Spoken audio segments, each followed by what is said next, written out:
Chapter 1. We had been in India about 2 years, doing regular routine research work, when I met the master known in these writings as Emil. While walking along a street in the city where we were staying, my attention was attracted to a crowd. I saw the center of interest was one of the street magicians, or fakers, that are so common in that country. As I stood there, I noticed beside me an elderly man who was not of the same caste as those about him. He looked at me and asked if I had been long in India. I replied, "About 2 years." He asked, "Are you English?" I answered, "American." I was surprised and very much interested to find one who spoke English. I asked him what he thought of the performance then going on. He answered, "Oh, it is a common occurrence in India. These fellows are called fakers, magicians, and hypnotists. They are all the name implies. But underneath it all is a deeper spiritual meaning that few discern. And good will come of it someday. It is but the shadow of the thing from which it sprang. It has caused a great deal of comment, and those commenting upon it seem never to have reached the true meaning, for there certainly is a truth underneath it all." Here we parted, and I saw him only occasionally during the next 4 months. Our expedition was confronted by a problem which gave us a great deal of trouble. In the midst of our worries, I again met Emil.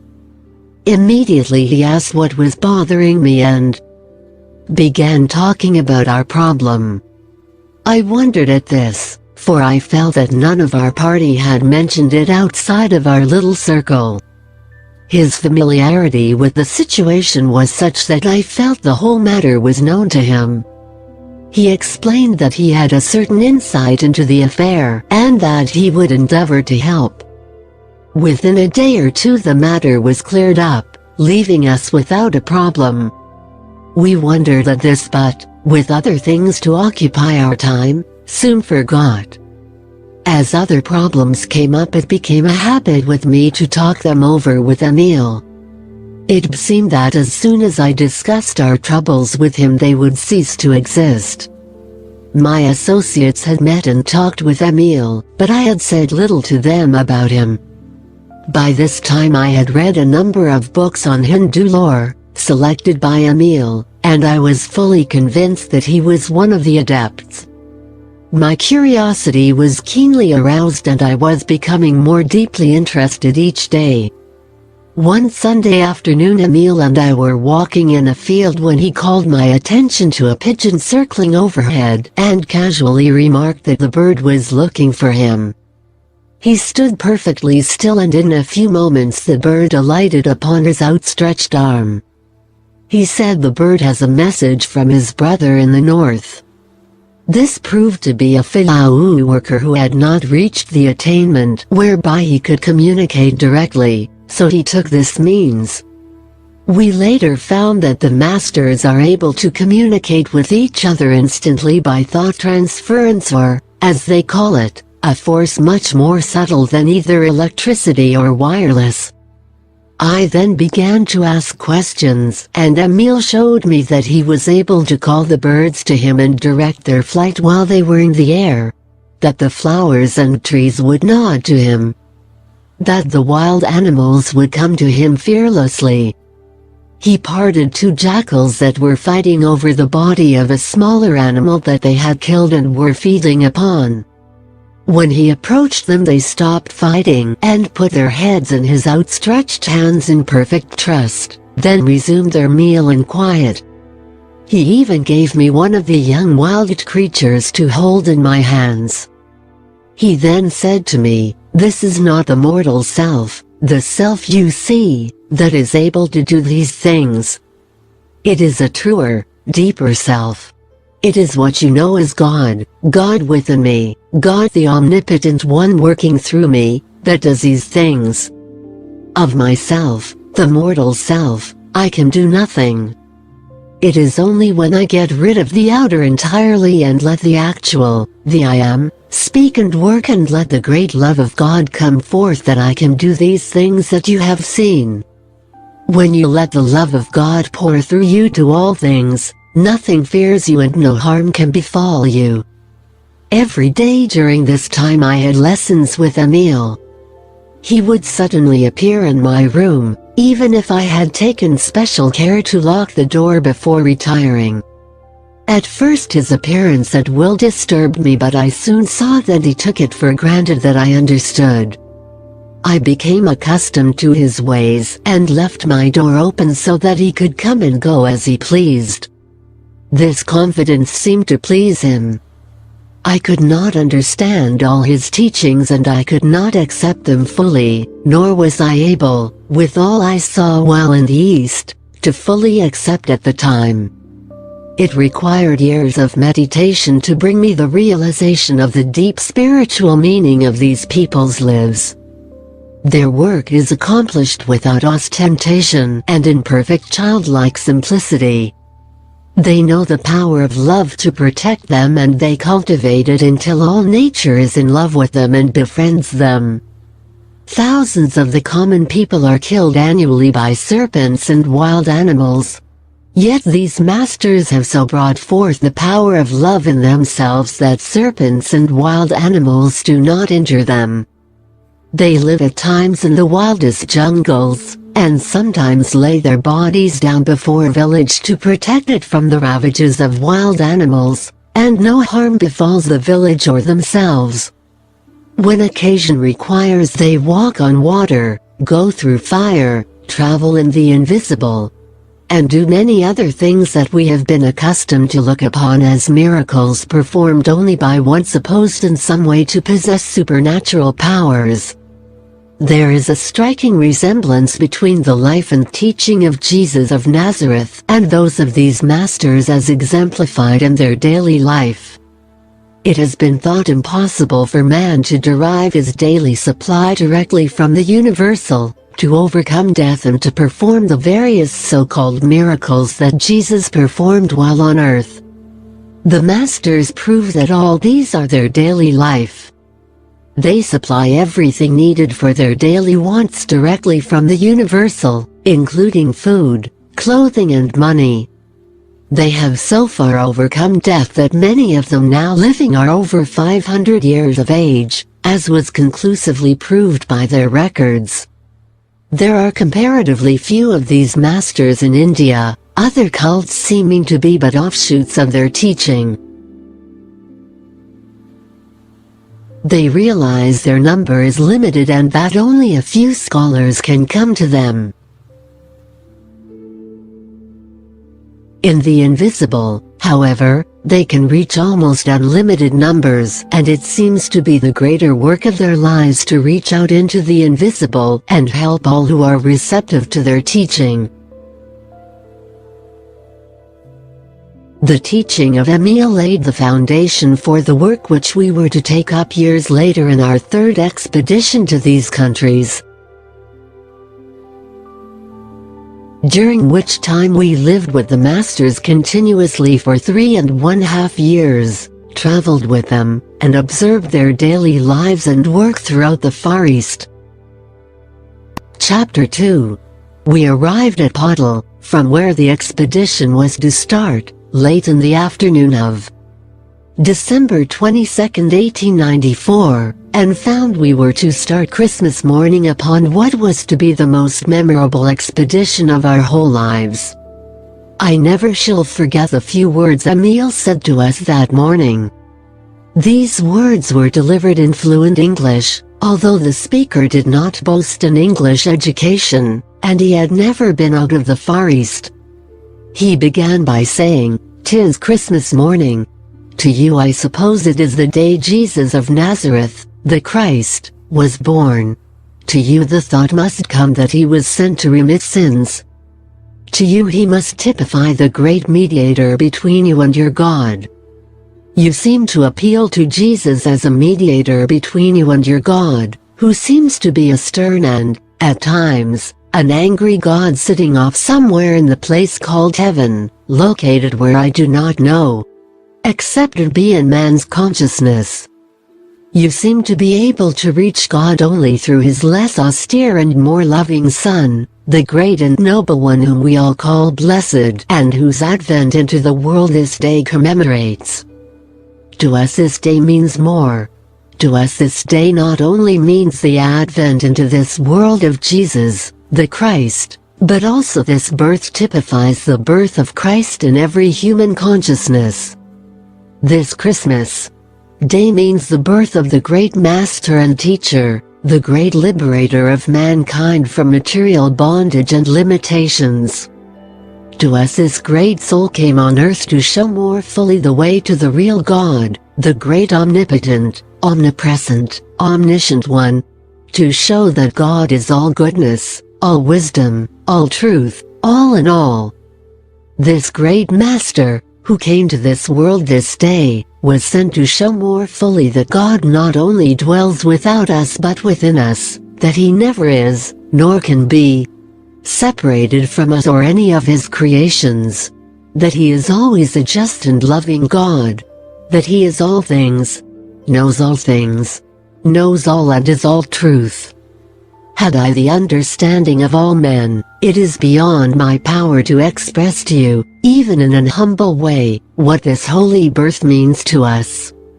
We are fully convinced, and we hope you also will see, that this great Master and Teacher came to us that we might have a fuller understanding of life here on earth, that all mortal limitations are but man-made and in no other way should they be interpreted.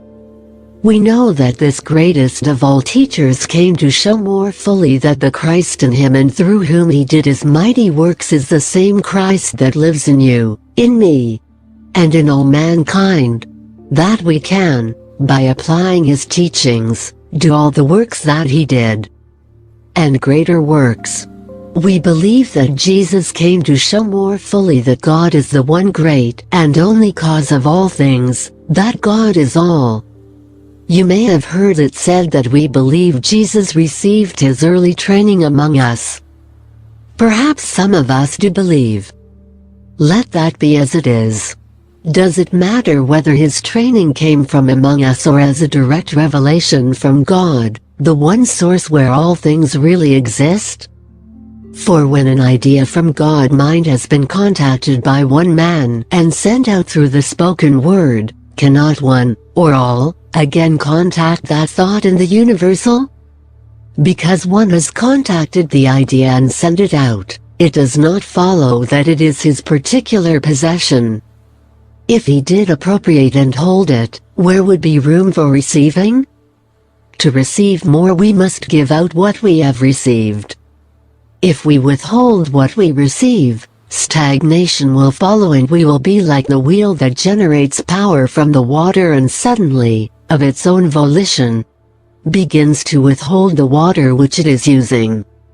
It will soon find itself stifled with inert water. It is only when the water is allowed to flow freely through that it is of value to the wheel to create power. Just so with man. When he contacts God's ideas he must give them out in order to receive the benefit from them. He must allow all to do the same, that they may grow and develop as he is growing. I am of the opinion that what Jesus taught came to him as a direct revelation from God, as it no doubt has come to our great teachers. Are not all things of God, and whatever one human being can do, cannot all do? We believe you will be convinced that God is ever willing and ready to reveal himself to all men as he has revealed himself to Jesus and others. The only requisite necessary is for each one to be willing to let God come forth. We believe, with all sincerity, that all are created equal, that all men are one man, that the mighty works done by Jesus can and will be done by all. You will see there is nothing mysterious about these works. The mystery is only in man's mortal concept of them. We fully realize you have come to us with minds more or less skeptical. We trust you will live with us and know us as we really are. Our work and the results accomplished. We leave you to accept or reject, as you will. Chapter 3. Emil sent us away with a few remarks, in which he said, "You are about to start on your expedition with these two men, Jast and Neprau, to accompany you. As you travel, it will take about 5 days to journey to your next important stopping place, about 90 miles distant. I will tarry here for a time, because it will not be necessary for me to consume that time to cover the distance, but I will be there to greet you. I wish to ask that you leave one of your party here, in order to make observations and corroborate what may happen. In this way, time will be saved and he will be able to join the expedition not later than 10 days hence. We simply ask him to watch and report what he sees." We started with Jast and Neprau in charge of the expedition, and I wish to say that more business-like arrangements could not well be imagined. Every detail was complete and swung into line with the rhythm and precision of music. This harmony was maintained throughout the entire expedition, which lasted 3.5 years. We arrived at the appointed village about 4 o'clock of the 5th day, and there was Emil to greet us, as he had agreed. Can you imagine our amazement? We were quite certain we had come by the only traveled route and by the swiftest mode of locomotion in that country, except as the couriers go. They travel in relays and go night and day. Here was a man well advanced in years, as we thought, and one we felt would in no wise be able to negotiate a journey of 90 miles in less time than it required us to do the same, yet here he was. Of course we all tried to ask questions at once and were eager to hear. These were his words: "I said when you departed that I would be here to greet you. I am here. I wish to call your attention more fully to the fact that man in his right domain is limitless, knows no limit of time or space. Man, when he knows himself, is not obliged to toil wearily along for 5 days to accomplish 90 miles. Man in his right estate can accomplish any distance, it matters not the magnitude, instantly. A moment ago I was in the village from which you departed 5 days ago. What you saw as my body still reposes there. Your associate, whom you left in that village, will tell you that, until a few moments before 4 o'clock, I conversed with him, stating that I would go to greet you as you would arrive here about this hour.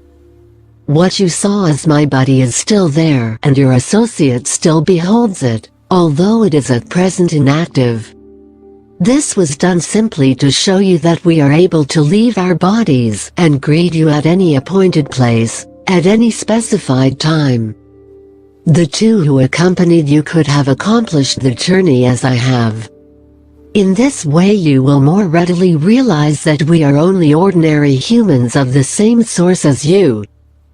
That there is no mystery, but that we have developed the powers given all by the Father, the great omnipotent one, more fully than you have. My body will remain where it is until night, then I will bring it here and your associate will proceed on his way here as you did, arriving in due time. After a day's rest we will journey to a small village, 1 day off, where we will tarry 1 night, then return here and meet your associate to see what his report will be. We will assemble this evening in the lodge. In the meantime, farewell." In the evening, after we had assembled, Emil, without opening the door, suddenly appeared in our midst and said, "You have seen me appear in this room, as you would say, by magic. Let me say there is no magic about it. Here is a simple experiment which you can behold. You can see this, consequently you will believe. Kindly gather around so that you can see." We have a small glass of water which one of your number has just brought from the spring. You see that a minute particle of ice is forming in the very center of the water. You see it gather to itself, particle by particle, more ice, until now the whole of the water in the glass is frozen. What has happened? I held the central atoms of the water and the universal until they became formed, or, in other words, I lowered their vibrations until they became ice, and all the other particles formed around them until the whole has become ice. You can apply this to the little glass, the tub, the pond, the lake, the sea, the whole mass of the water of the earth. What would happen? All would be frozen, would it not? To what purpose? None. You ask by what authority? I say by using a perfect law. But in this case, to what end? Nothing, as no good has been accomplished, or could be accomplished. Had I gone on determined to carry this out fully, what would have happened? The reaction. To whom? To me. I know the law, and what I express returns to me as truly as I express it. Therefore, I express only the good, and the good returns to me only as good. You can readily see that, had I persisted in the freezing, the cold would have reacted upon me long before I had accomplished the end, and I would, in reaping the harvest of my desire, have been frozen. Whereas, if I express the good, I reap the harvest of my good eternally. My appearance in this room tonight may be explained in this way. In the little room where you left me, I held my body in the universal by raising its vibrations, and it returned to the universal, or, as we say, returning it to the universal where all substance exists. Then, through my I-Am, my Christ consciousness, I held my body and my mind until its vibrations were lowered, and it took form right here in this room, and you could see it. Wherein is there any mystery? Am I not using the power, or the law, given me by the Father through the beloved Son? Is not this Son you and I and all mankind? Wherein lies a mystery? There is none. Consider the faith represented by the mustard seed. It comes to us from the universal through the Christ within, which has already been born within us all. As a minute speck it enters through the Christ, or superconscious mind, the place of receptivity within ourselves. Then it must be carried to the mount, or highest within ourselves, the very top of the head. It is held there. We must then allow the Holy Spirit to descend. Now comes the admonition, thou shalt love the Lord, thy God, with all thy heart, with all thy soul, with all thy strength, and with all thy mind. Think. Does the meaning come? Heart, soul, strength, mind. Is there anything to do at this point but to turn it all over to God, the Holy Spirit, the Holy Spirit in action? This Holy Spirit comes in many ways, perhaps as tiny entities tapping and seeking admittance. We must accept and allow this Holy Spirit to come in and unite with the minute point of light or seed of knowing, and revolve around it and adhere to it, just as you saw the particles of ice adhere to the central particle. And it will grow and form particle by particle, circle by circle, just as the ice, multiply and express that seed of knowing until you are able to say to the mountain of difficulties, be thou removed and cast into the sea, and it will be done. Call this fourth dimension or what you wish, we call it God in expression, through the Christ in us. It is in this way that Christ was born. Mary, the Great Mother, perceived the ideal. The ideal was held in mind, then conceived in the soil of her soul, held for a time there, then brought forth or born as the perfect Christ child, the firstborn, the only begotten, the Son of God. He was nourished and protected. given the very best of the mother, watched over and cherished until he grew from childhood into manhood. It is thus the Christ comes to all of us, first as an ideal planted in the soil of our soul, the central part where God is, held in mind as the perfect ideal, then brought forth or born as the perfect child. The Christ consciousness. You have seen what has been accomplished here. Doubt your own eyes. I do not blame you. I get the thought of hypnotism from the minds of some. My brothers, is there one here who feels that he does not have the power to exercise every God-given faculty that he has seen brought forth tonight? Do you think for a moment that I am in any way controlling your thought or vision? Do you think that I could, if I would, cast a hypnotic spell over any or all of you, for did you not all see? Is it not recorded in your own great book that Jesus entered a room with the doors closed? He just came in as I have done. Do you think for a moment that Jesus, the great master and teacher, needed in any way to hypnotize? He used his own God-given power as I have done tonight. Let me say that I have done nothing but what each one of you can do. Not only you, but every child that is or has been born into this world, or universe, has the same power to do just what you have seen accomplished this night. I wish to get this clearly before your minds. Let me also say that you are individuals, that you are not personalities, that you are free wills, not automatons. Jesus did not need to hypnotize, and we do not need to hypnotize. Doubt us all you wish until you are fully satisfied as to our honesty. Put the idea of hypnotism away for the time, or at least let it lie passive until you have gone deeper into the work. All we ask is that you keep an open mind. Chapter 4. We entered the little village of about 200 inhabitants 1/2 hour before sunset, and, when it was known that Jast was with us, I believe every villager, old and young, and every pet and domestic animal came to greet us.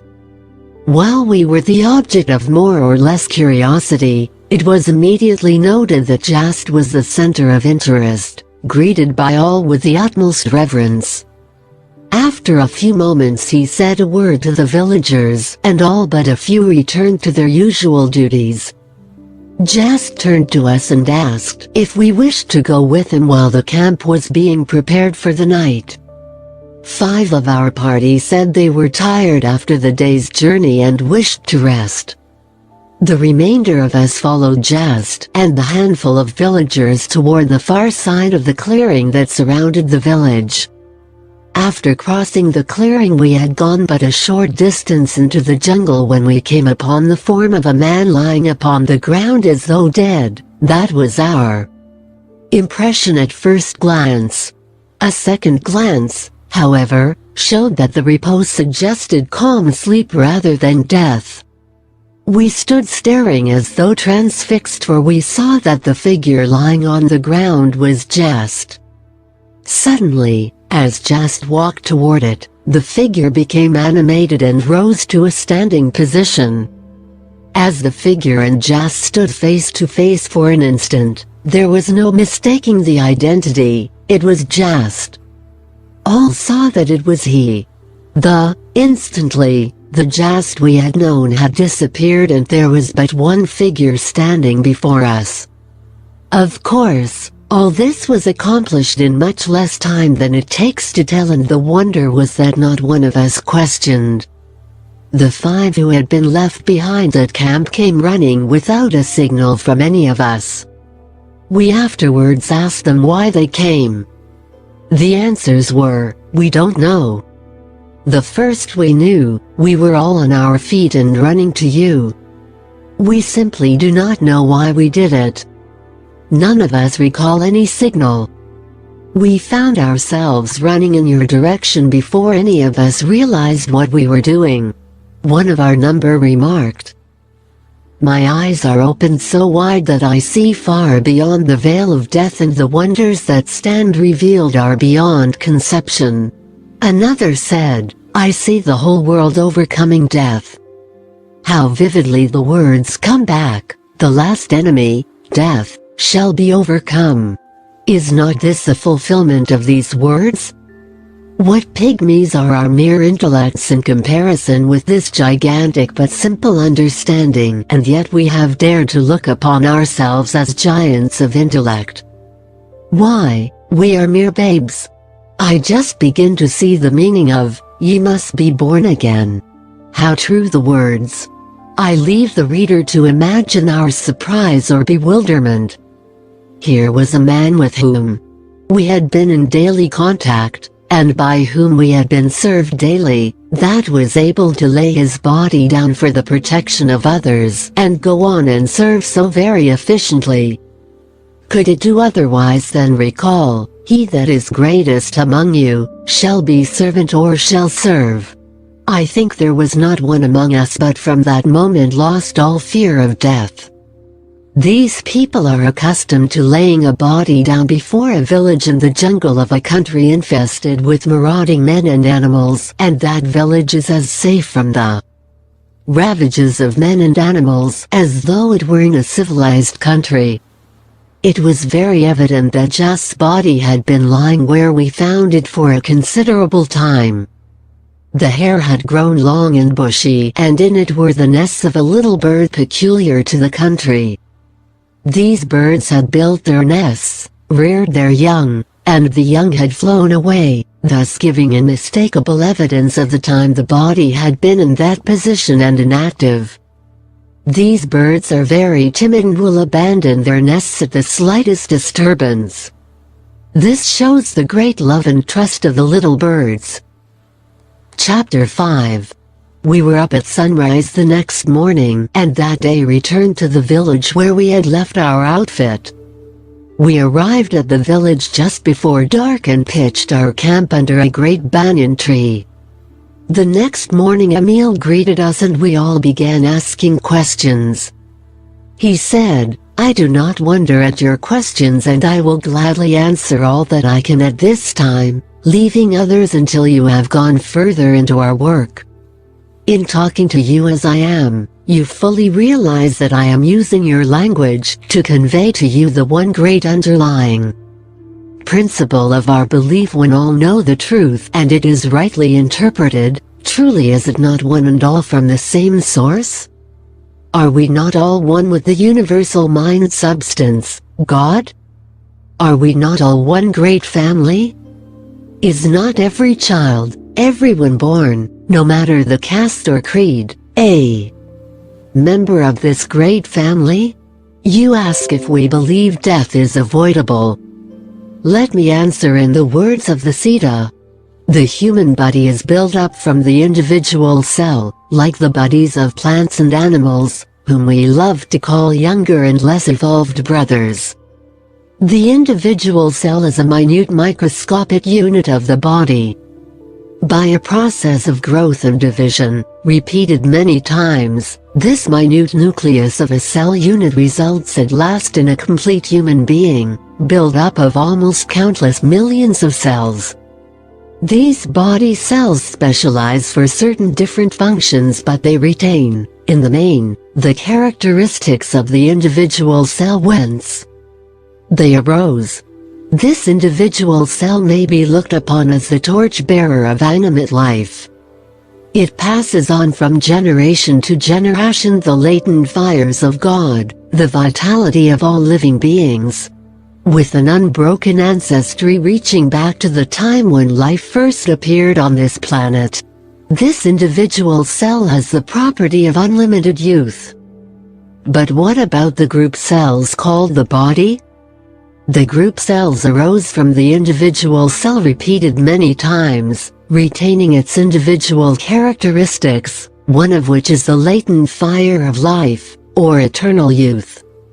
The group cells, or body, function as guardian of the individual cell only during the short span of life as you know it now.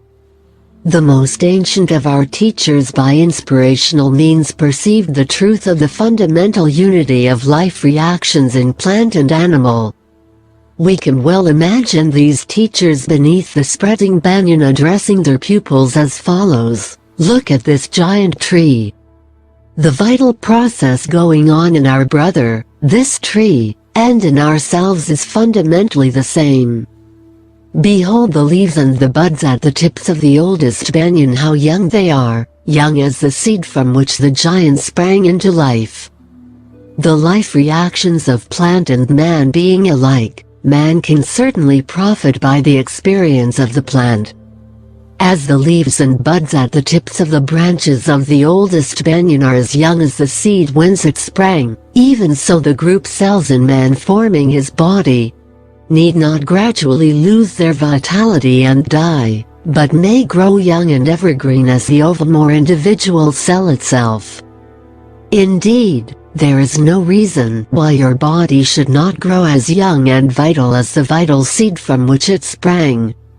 The ever-spreading banyan, always a symbol of everlasting life, does not die except through accident. No natural law of decay, no old age process seems to exist within the banyan tree to affect injuriously the vital energy of its cells. The same is true of the human form divine. There is no natural law of death or decay for man, except through accident. No inevitable old age process exists within his body or group cells, nothing that can gradually paralyze the individual.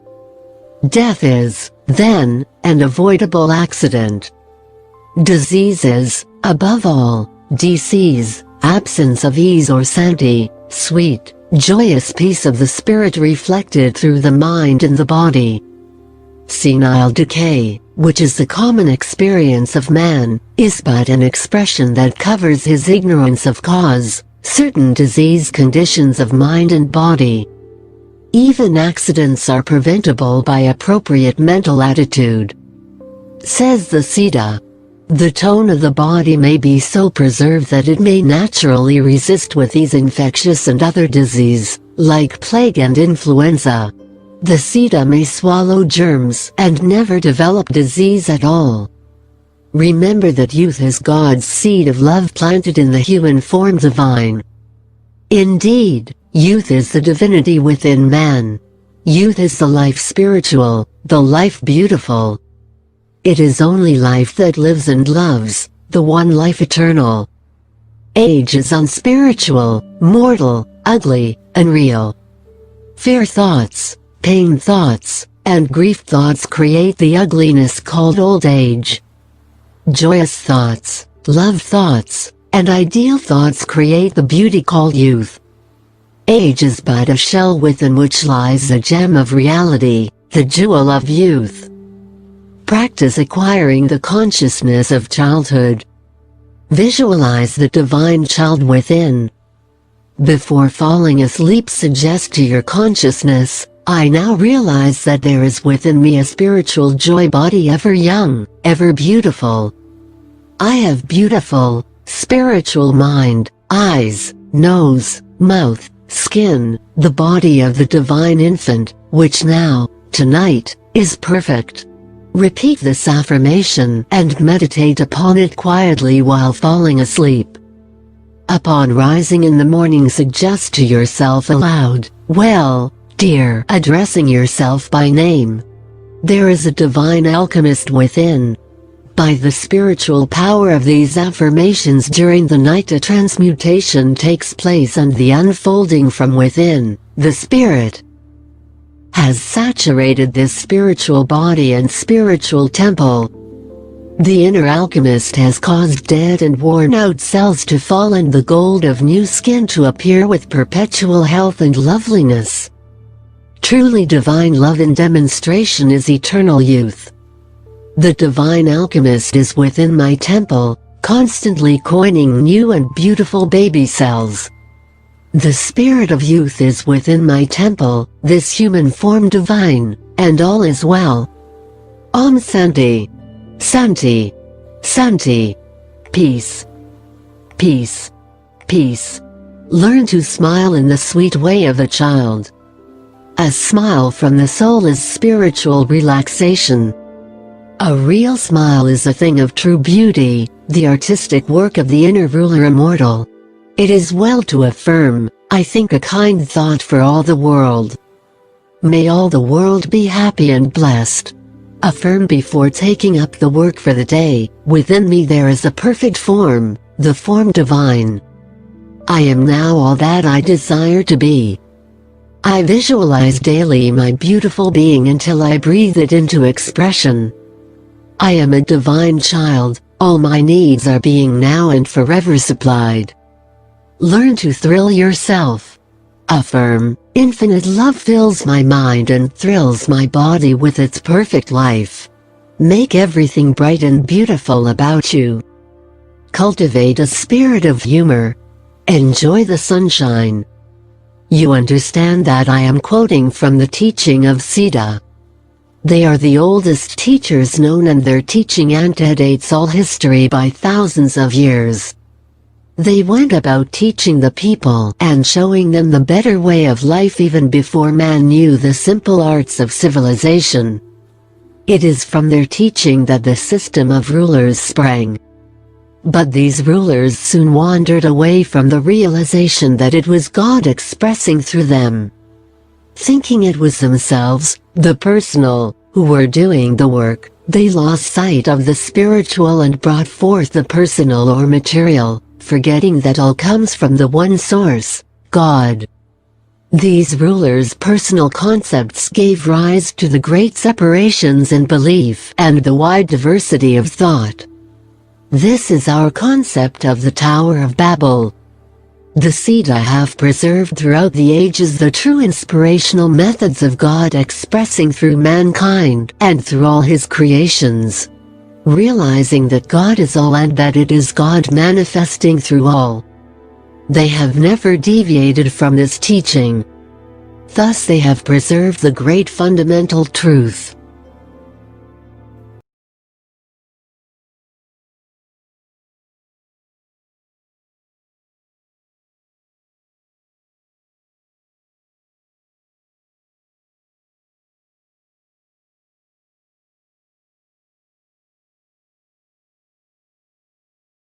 Chapter 6 The man we had left in the village to observe Emil joined us here and reported that he had conversed with Emil until nearly 4 o'clock of the day he was to keep his appointment with us. Then Emil said he was about to keep his appointment. His body immediately became inactive and reposed upon the couch as though asleep. It was in this position until about 7 o'clock in the evening, when it gradually became more indistinct and disappeared. It was at this time in the evening that Emil came to us in the lodge at the little village. We had made a number of short trips from our headquarters with either Jast or Neprau accompanying us, and in every instance, they had shown their sterling qualities and worth. On one of these trips Emil, Jast, and Neprau accompanied us to a village where a temple called the Silence Temple, the temple not made by hands, is located. This village contains the temple and the houses of the attendants and is located on the former site of a village that had been nearly destroyed by the ravages of wild animals and pestilence. We were told that the masters visited this spot and found a few inhabitants left of about 3,000 population. They ministered to them and the ravages of the wild animals and pestilence ceased. The few villagers vowed that, if they were spared, they would, from that time on, devote their lives to God, serving him in any way he chose. The masters left, and when they returned later they found the temple erected and attendants in charge. The temple is very beautiful, situated on an elevation overlooking the wide expanse of country. It is about 6,000 years old, is made of white marble, and has never needed repairs, as a piece chipped off replaces itself, as was proven by members of our party. Emil said, "This is called the Temple of Silence, the place of power. Silence is power, for when we reach the place of silence in mind, we have reached the place of power, the place where all is one, the one power, God. Be still and know that I am God." Diffused power is noise. Concentrated power is silence.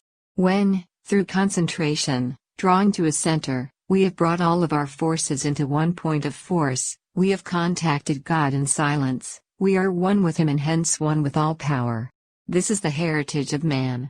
I and the Father are one. There is but one way to be one with the power of God, and that is consciously to contact God. This cannot be done in the without, for God manifests from within. The Lord is in his holy temple, let all the earth keep silent before him. Only as we turn from the without to the silence of the within can we hope to make conscious union with God.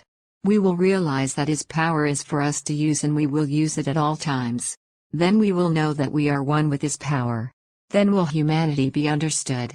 Man will learn to let go of self-delusions and vanities. He will realize his ignorance and littleness. Then will he be prepared to learn. He will realize that the proud cannot be taught. He will know that only the humble can perceive the truth. His feet will feel the firm rock, he will no longer stumble, he will be poised in decision. To realize that God is the only power, substance, and intelligence may be confusing at first.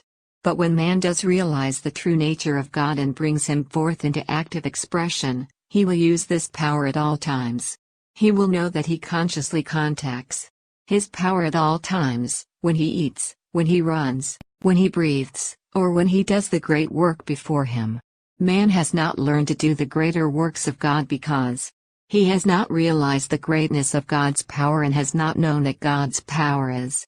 For man's use, God does not hear us through our loud and vain repetitions nor our much speaking. We must seek God through the Christ within, the invisible connection which we have within ourselves. When the Father within is worshipped in spirit and truth, he hears the calls of that soul which sincerely opens to him. The one who makes the connection with the Father in secret will feel the power flowing through him as the fulfillment of every desire. For he that sees the Father in the secret place of his own soul and there abides, him the Father will reward openly. How often Jesus disclosed his individual contact with the Father. See how he constantly held himself in conscious communication with God within. See how he talked with him as though he were personally present. See how powerful this secret inner relation made him. He recognized that God does not speak in the fire, the earthquake, or the great wind, but in the still, small voice, the still, small voice deep in our own souls. When man learns this, he will become poised. He will learn to think things through. Old ideas will drop away, new ideas will be adjusted. He will soon find the ease and efficiency of system. He will learn at last to take all the questions that perplex him into this silent hour. There he may not solve them, but he will become familiar with them. Then he will not need to go hurrying and battling through the day and feel that his purpose has been defeated. If man would come to know the greater stranger, himself, let him enter his own closet and shut the door. There he will find his most dangerous enemy, and there will he learn to master him. He will find his true self. There will he find his truest friend, his wisest teacher, his safest advisor, himself. There will he find the altar upon which God is the undying fire, the source of all goodness, all strength, all power, himself. He will know that God is in the deepest part of the silence. He will find that within himself abides the Holy of Holies. He will feel and know that his every desire is in God's mind and is, therefore, God's desire. He will feel and know the closeness of the relationship of God and man, the Father and the Son. He will realize that only in consciousness has there been any separation of these which have seemed two, just as his spirit and his body have seemed to be two, but which in reality are one. God fills both heaven and earth. It was this great revelation that came to Jacob in the silence. He had slept on the stone of materiality. In a great burst of divine illumination he saw the outer as but the outpressing or expression of the image held within. So impressed was he by this that he called out, "Surely the Lord, or law, is in this place, the earth or body, and I knew it not? This is none other but the house of God, and this is the gate to heaven." Man will realize, as Jacob did, that the real gate to heaven is through his own consciousness. It is this ladder of consciousness, revealed in a vision to Jacob, which each of us must climb before we can enter that silent secret place of the Most High and find that we are in the very center of every created thing, one with all things visible and invisible. In and of the omnipresence. In Jacob's vision he was shown the ladder reaching from earth to heaven. He saw the angels of God descending and ascending upon it, God's ideas descending from spirit to form and ascending again. It was the same revelation that came to Jesus when the heavens were opened unto him and he saw the wonderful law of expression whereby ideas conceived in the divine mind come forth into expression and manifest as form. So perfectly was this law of expression revealed to the Master that at once he saw all form may be transformed, or changed in form, through a change of consciousness in regard to it. His first temptation was to change the form of stones to that of bread to satisfy personal hunger. But with the revelation of this law of expression came the true understanding that stones as well as all other visible forms have come forth from the universal mind substance, God, and are in themselves true expressions of divine mind. And all things desired, not formed, are still in this universal mind substance ready to be created or brought forth to fill every desire. Thus, the need for bread but showed that the substance with which to create bread or any other needed thing is at hand without limitation, and bread can be created from this substance just as well as stones can be created therefrom. Every good desire man has is God's desire, therefore, there is an unlimited supply in the universal God substance all about us to fill every desire. All we need do is to learn to use what God has already created for us, and this He wills to have us do that we may be free from every limitation and thus be abundantly free. When Jesus said, "I am the door," He meant that the I am in each soul is the door through which the life, power, and substance of the great I Am, which is God, comes forth into expression through the individual. This I Am has but one mode of expression, and that is through idea, thought, word, and act. This I Am God being, which is power, substance, intelligence, is given form by consciousness. And for this reason the Master said, "According to your faith be it unto you," and all things are possible to them that believe. Now we see that God is within the soul as power, substance, and intelligence, or in spiritual terms, wisdom, love and truth, and is brought out into form or expression through consciousness. The consciousness which is in the infinite mind of God and in man is determined by the concept or belief that is held in mind. It is the belief in separation from spirit that has caused our forms to age and die. When we see that spirit is all and that form is constantly being expressed from spirit, then shall we understand that that which is born of or brought out of spirit is spirit. The next great truth to be revealed through this consciousness is that each individual, being a concept of the divine mind, is held in that mind as a perfect idea. Not one of us has to conceive himself. We have been perfectly conceived and are always held in the perfect mind of God as perfect beings. By having this realization brought to our consciousness, we can contact the divine mind and so reconceive what God has already conceived for us. This is what Jesus called being born again. It is the great gift the silence has to offer us. For by contacting the God mind we can think with God mind and know ourselves as we are in reality rather than as we have thought ourselves to be. We contact God mind through true thought and so bring forth a true expression, whereas, in the past, perhaps through untrue thought, we have brought forth an untrue expression. But, whether the form be perfect or imperfect, the being of the form is perfect God power, substance, and intelligence. It is not the being of the form that we wish to change but the form that being has assumed. This is to be done through the renewing of the mind, or through the change from the imperfect to the perfect concept, from the thought of man to the thought of God.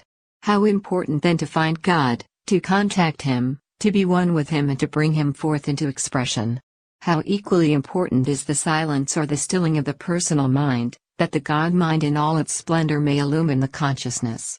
When it does, then we shall understand how the Son of Righteousness, righteousness, shall rise with healing in His wings. The mind of God floods consciousness as sunshine floods a darkened room.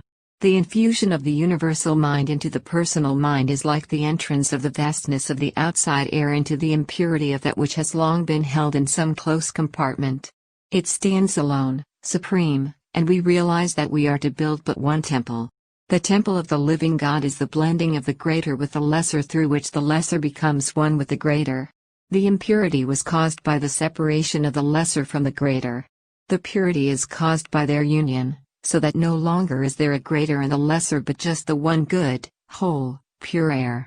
Even so must we know that God is one and all things visible and invisible are one with Him. It is separation from Him that has caused sin, sickness, poverty, and death. It is union with him that causes one to become a whole being or to become conscious of being whole. The separation from unity is the descent of the angels on the ladder of consciousness. The return to unity is the ascent of the angels upon the ladder. The descent is good, for unity then becomes expressed in diversity, but in diversity there need be no concept of separation. That which is diversity has been misconceived from the personal, or external viewpoint, to be separation. The great work for each soul is to lift the personal viewpoint to such heights in consciousness that it becomes one with the whole. When all can meet with one accord in one place, that place in consciousness where it is understood that all things visible and invisible have their origin in the one God. Then we stand upon the Mount of Transfiguration. At first we see Jesus and with him Moses and Elias, or law and prophecy, and the Christ, the power within man to know God, and we think to build 3 temples, but the deeper meaning comes. We are given to realize the immortality of man and to know that divinity is never lost, that divine man is deathless, eternal. Then Moses, the law, and Elias, the prophecy, disappear, and the Christ stands alone supreme, and we realize that we have to build but one temple, the temple of the living God within our very selves. Then the Holy Spirit fills the consciousness and the sense delusions of sin, sickness, poverty, and death become no more. This is the great purpose of the silence. This temple from which you may chip a piece and the scar will be instantly healed, that typifies the temple of our body, of which Jesus spoke, the temple not made by hands. Eternal in the heavens, which we are to bring forth here on earth. Chapter 7. Thursday morning the sun rose clear and beautiful, but, instead of pushing on as we had expected, we were told that we would wait where we were until the trails had dried and the rivers had receded so we could proceed more comfortably.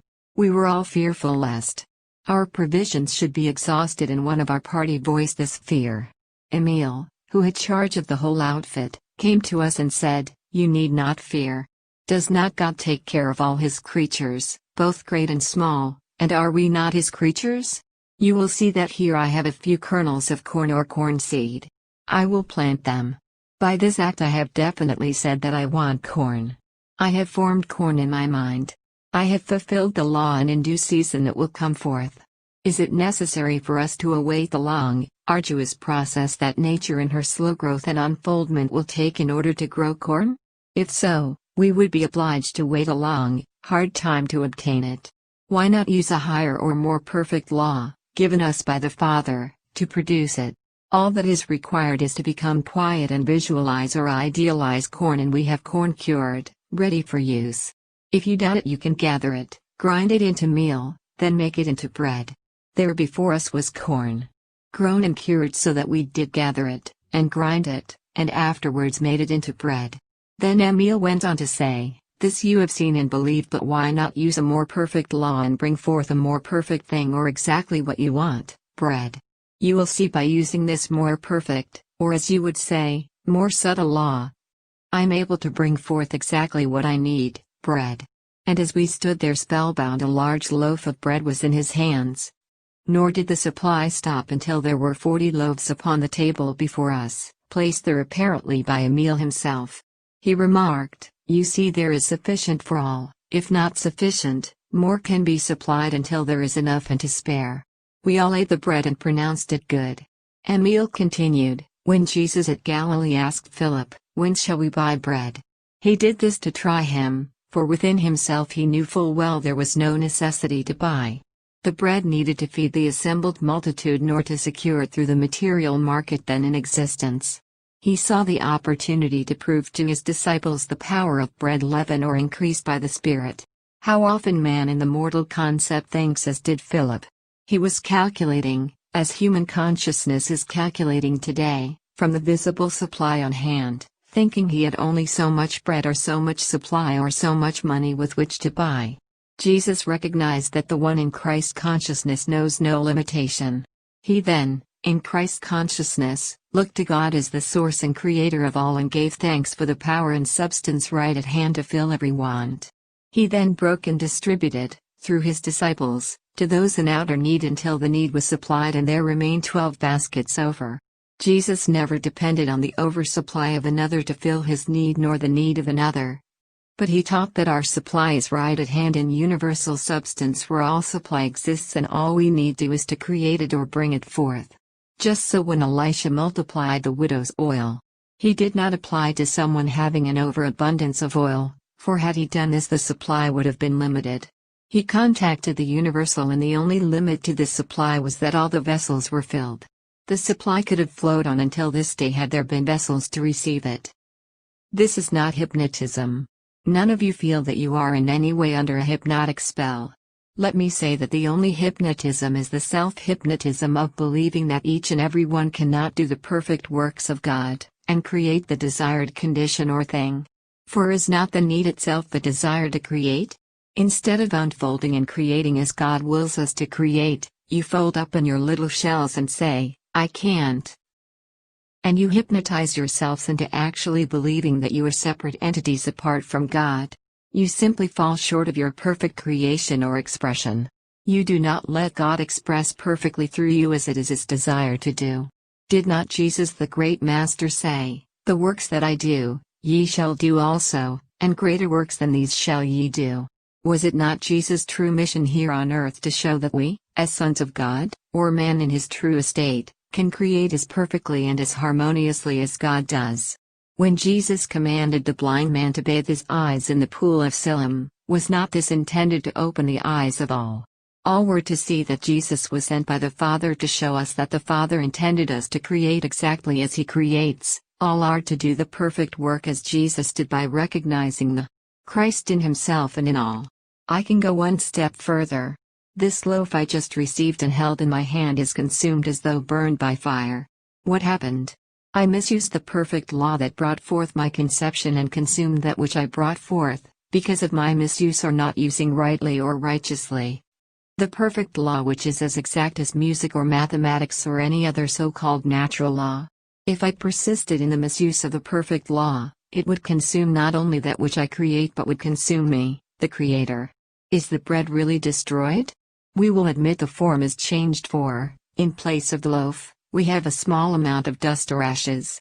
Has it not in reality been returned to the universal substance from which it sprang?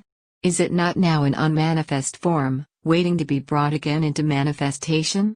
Is this not the way with all forms that go from our sight either by fire or decay or in any other way? Do they not return to the universal substance, God, from which they sprang? Is this not the meaning of what descends from heaven must descend into heaven?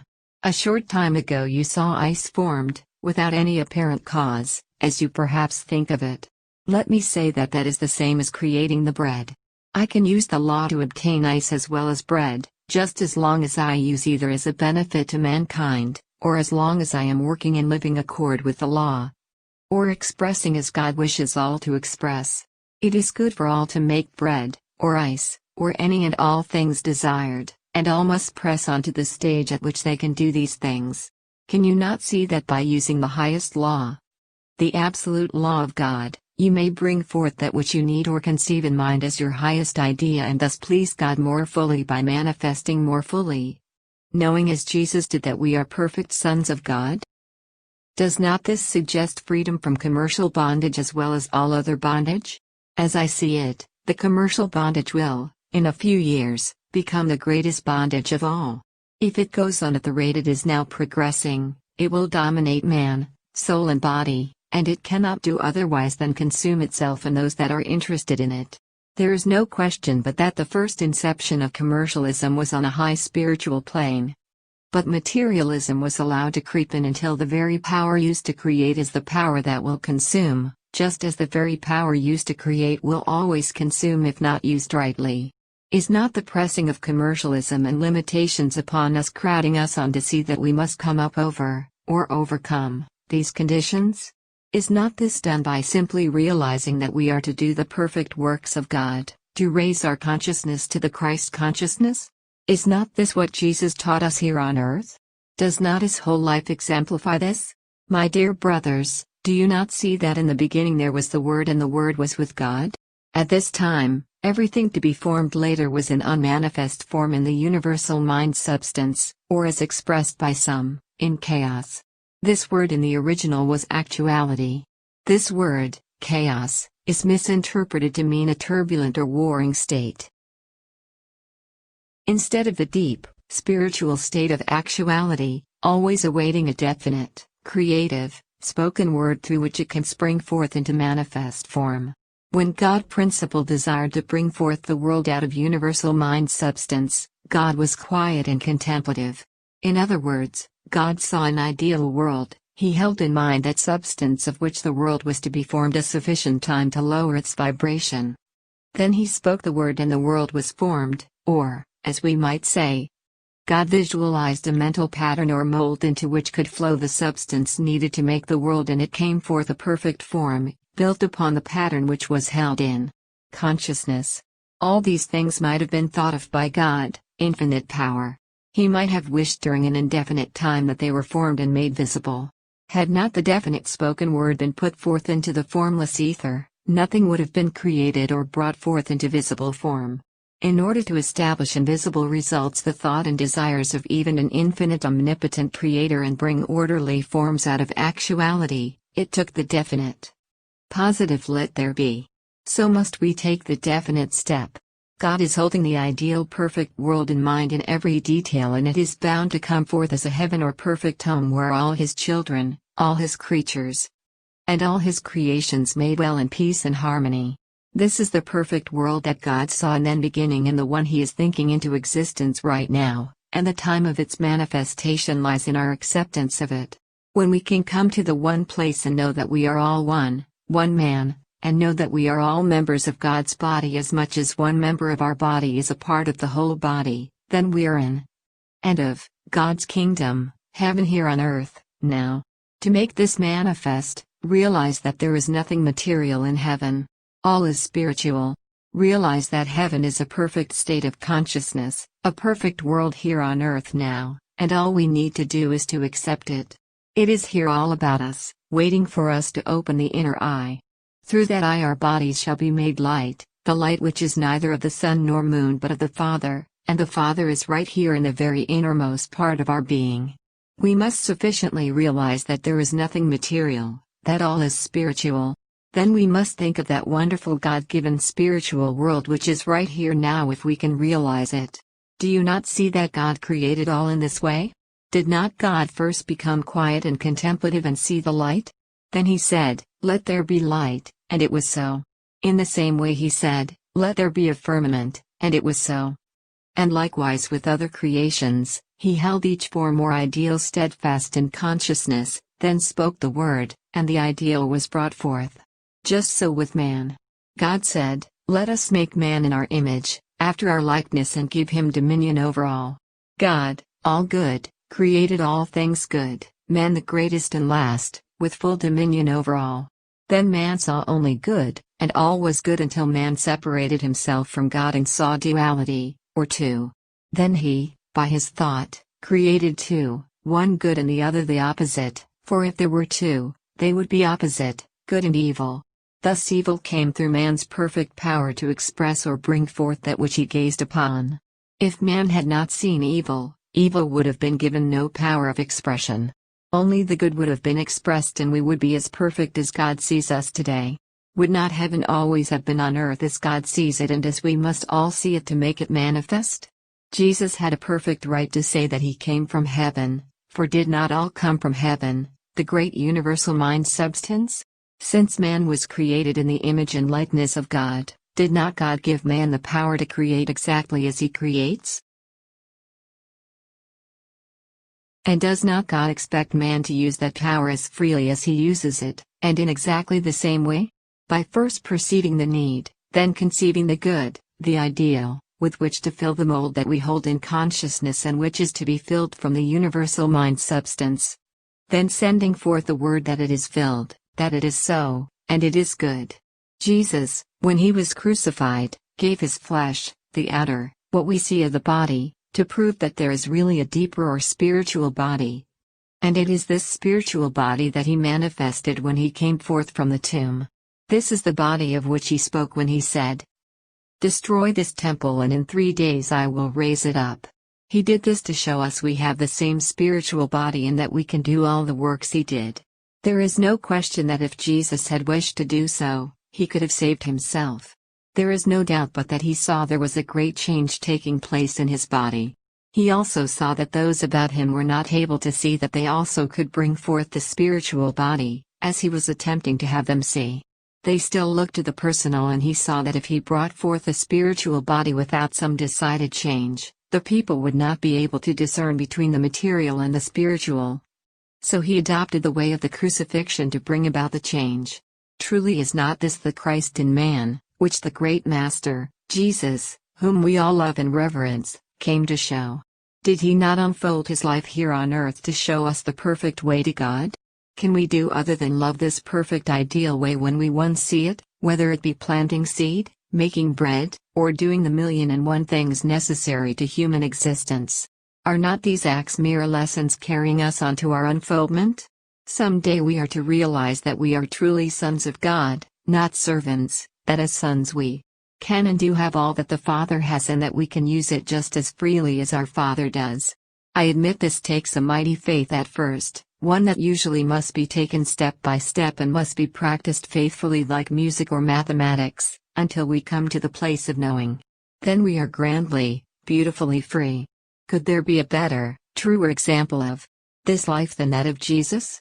Can you not recognize the power that is in his name, Jesus, the Christ made manifest, or God manifesting through the flesh man?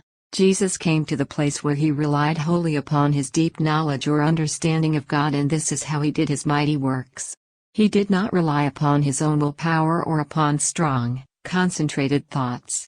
Neither must we rely upon our own willpower nor strong, concentrated thoughts, but upon the will of God. 'Tis not my will, but thine, O God, be done. Will to do the will of God. Do you not think that Jesus willed in all things to do the will of God, or to do what God willed him to do? You will note that very often Jesus is referred to as going into a high mountain. Whether he physically ascended a high mountain or not, I do not know. This I do know, that we must all ascend to the heights, the very highest in consciousness, to receive our illumination. This height means the very top of the head, and there, if the faculty is not developed, we must develop it by spiritual thoughts. Then from the heart, the love center, we must let love flow forth to balance all, and when this is done the Christ is revealed. The Son of Man perceives that he is the Son of God, the only begotten Son, in whom the Father is well pleased. Then with constant love, we must realize this for all. Just stop and think deeply for a moment and realize the countless number of the grains of sand of the seashore, the countless number of drops of water that go to make up the waters of the earth, the countless number of life forms in the waters of the earth. Then realize the countless number of rock particles that are contained in the whole earth, the countless number of trees, plants, flowers, and shrubs upon the earth, the countless number of forms of animal life upon the earth. Realize that all are the outpicturing of the ideal held in the great universal mind of God, that they all contain the one life, the life of God. Then think of the countless number of souls born upon this earth.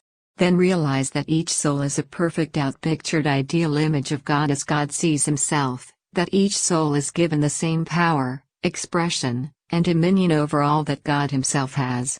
Do you not think that God wills or wishes man to unfold these godlike or God-given qualities and to do the works that God does through the inheritance given man by the Father, the one great, universal mind in all, through all, and above all?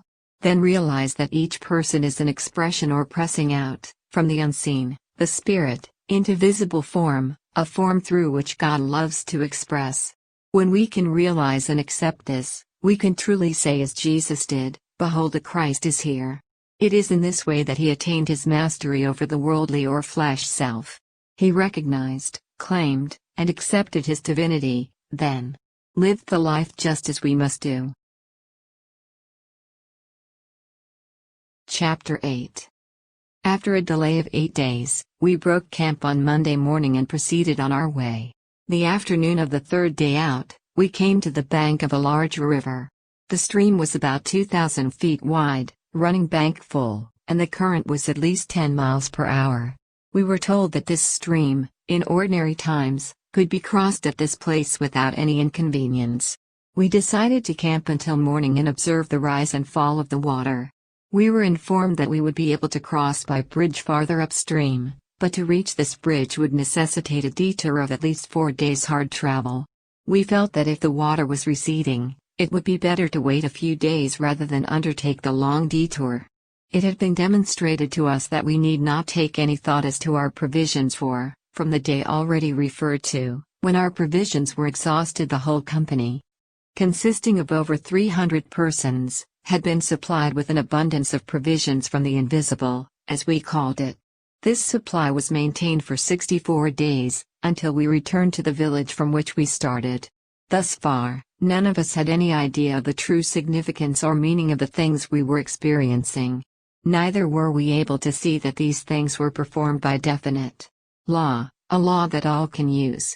When we were assembled for breakfast next morning, we found 5 strangers in camp. They were introduced and it was mentioned that they were from a party that was camped on the other side of the stream and were returning from the village of our destination. We thought very little of this at the time, as we naturally supposed they had found a boat and had crossed in it. One of our party said, "If these people have a boat, why can we not use it to cross the stream?" I think all of us saw this as a way out of our difficulty. But we were told that there was no boat as the crossing was not thought to be of sufficient importance to maintain one. After finishing breakfast that morning we were all assembled on the banks of the stream. We noticed that Emil, Jast, and Neprau with 4 others of our party were talking with the 5 strangers. Jast came to us and said they would like to cross with the others to the camp on the other side of the stream, as they had decided to wait until the next morning to see if the water showed signs of receding. Of course, our curiosity was aroused and we thought it rather foolhardy to attempt to swim a stream as swift as the one before us just to make a friendly call upon a neighbor. We felt that swimming was the only way the crossing could be accomplished. When Jast rejoined the group, the 12, fully dressed, walked to the bank of the stream, and with the utmost composure stepped on the water, not into it. I never shall forget my feelings as I saw each of those 12 men step from solid ground upon the running water. I held my breath, expecting, of course, to see them plunge beneath and disappear. I found afterwards that that was the thought of all our party. At the time, I think each of us held his breath until they were all past midstream. So astonished were we to see those 12 men walking calmly across the surface of the stream without the least inconvenience and not sinking below the soles of their sandals. When they stepped from the water to the farther bank, I felt that tons of weight had been lifted off my shoulders, and I believe this was the feeling of every one of our party. Judging from the sighs of relief as the last man stepped ashore, it certainly was an experience that words fail to describe. The 7 belonging to our party returned for lunch.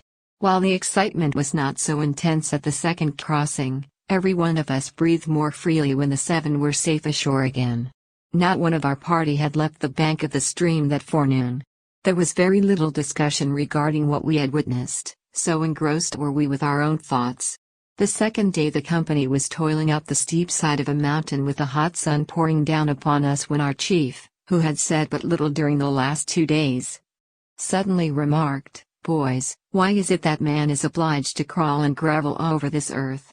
We answered in chorus that he had voiced our thoughts exactly. He went on to say, "How is it, if a few are able to do the things we have seen accomplished, that all men cannot accomplish the same things? How is it that man is content to crawl, and not only content to crawl but is obliged to do so? If man was given dominion over all things, he was certainly given power to fly above the birds. If this is his dominion, why has he not asserted this dominion long ago? The fault must certainly be in man's own mind. This must all have come about by man's own mortal concept of himself. He has only been able, in his own mind, to see himself crawling, thus he has only been able to crawl." Then Jas took up the thought and said, "You are perfectly right, it is all in man's consciousness. He is limited or unlimited, bound or free, just as he thinks. Do you think that the men you saw walk across the stream yesterday to save themselves the inconvenience of this trip are in any way special creations any more than you are? No, they are not created in any way different from you. They do not have 1 atom more power than you were created with. They have, by the right use of their thought forces, developed their God-given power. The things you have seen are accomplished in accord with definite law, and every human being can use the law if he will. Chapter 9. Located in this village was the healing temple. It is claimed that only words of life, love, and peace have been given expression in this temple since its erection, and the vibrations are so potent that nearly all who pass through the temple are instantly healed. It is also claimed the words of life, love, and peace have been used and sent out so long from this temple, and the vibrations emanating from them are so strong that, should words of inharmony and imperfection be used at any time, they would have no power. We were told that this is an illustration of what takes place in man. If he would practice sending forth words of life, love, harmony, peace, and perfection, he would in a short time not be able to utter an inharmonious word. We attempted to use inharmonious words and found in each instance that we could not even utter them. This temple was the destination of those of the company who were seeking healing. It is the custom for the masters who are in the vicinity to congregate at this village at certain intervals for a season of devotion and instruction to those who wish to avail themselves of the opportunity. The temple is dedicated entirely to healing and is open to the people at all times. As it is not always possible for the people to reach the masters encourage the people to go to the temple for healing. This is the reason they do not heal those that congregate for the pilgrimages. They accompany the pilgrims to show the people that they are no different than themselves, that all have the same God-given power within. I suspect that when they crossed the river that morning they did it to show that they could rise above any emergency, and that we should also rise above any emergency. In places not accessible to this temple, all who come to the masters for help are greatly benefited. Of course, there are the curious and those who do not believe that do not seem to receive any help. We witnessed a number of assemblages of from 200 to 2,000 people, and all those desiring healing were healed. A great many told us they were healed by declaring silently that they desired to be made whole. We had the opportunity to observe a large number of those healed at different times, and we found that about 90% of these healings were permanent, while all the healings in the temple seemed to be permanent. It was explained that the temple is a concrete thing located in one place, representing the God Center, the Christ in the individual, just as all churches should typify this God, or Christ Center, in the individual, and that it is always accessible to those desiring to go there. They could go to the temple as often as they chose and stay as long as they wished. The ideal is thus formed in the minds of those who come to it, and the ideal becomes fixed in mind. Emil said, "Right here comes the suggestion that has led to the idolatry of the past. Men sought to grave in wood or stone, gold, silver or brass the image of that which they idealized, but any idol can only imperfectly picture the ideal. The image, the idol, is no sooner formed than men become conscious that the ideal surpasses the idol, and they are shown that they must gaze upon love and idealize for themselves that which they wish to bring forth from the within, instead of graving any idol in outer form of the ideal they would express. A later form of idolatry is to idealize the personality of the one who expresses our ideal. We should idealize the ideal which he expresses and not the personality which expresses it. This is true even of so great a person as Jesus. Thus, Jesus chose to go away when he saw the people were idealizing his personality instead of the ideal which he represented. They sought to make him their king, only realizing that he could supply them with every outer need, not recognizing that they within themselves had the power to supply their every need, and that this they must do, as he, himself, had done. He said, "It is expedient that I go away, for if I do not go, the Comforter will not come," meaning that as long as they looked to his personality they would not recognize their own powers. For they must look within their very selves. Another may teach or tell you, but you of yourselves must do the work, for if you look to another, you build the idol instead of bringing forth the ideal. Chapter 10. Emil talked to us on the realization of the Christ consciousness. He said, "It is through the power of our own mind or thought action that we are able to bring forth or realize the Christ consciousness. Through the power or process of thought we can transmute and evolve our bodies, or our outer conditions and surroundings, through recognition of this Christ consciousness within ourselves, so that we will never experience death nor any change called death. This is done wholly through man's power to visualize, idealize, conceive, and bring forth that which he gazes upon. This is done by first knowing or perceiving or having faith that the Christ is within ourselves, seeing the true meaning of Jesus' teaching. Holding our body one with God, made in the image and likeness of God, and merging that body into the perfect God body just as God sees us. We have idealized, conceived, and brought forth into manifestation the perfect God body. We are born again truly of and in the spirit kingdom of God.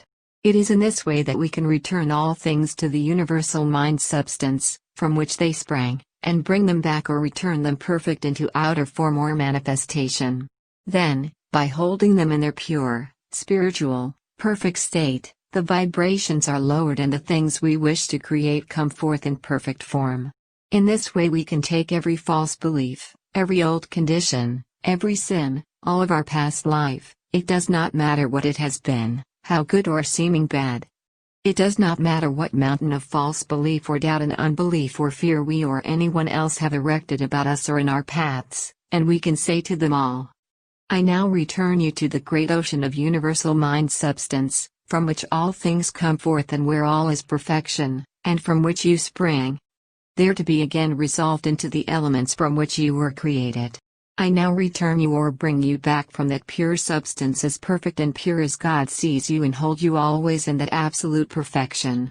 We can say to ourselves, I now realize, in the old order of things, that I brought you forth imperfectly and you manifest imperfectly. Realizing the truth, I now bring you forth perfect as God sees you. You are reborn perfect and it is so.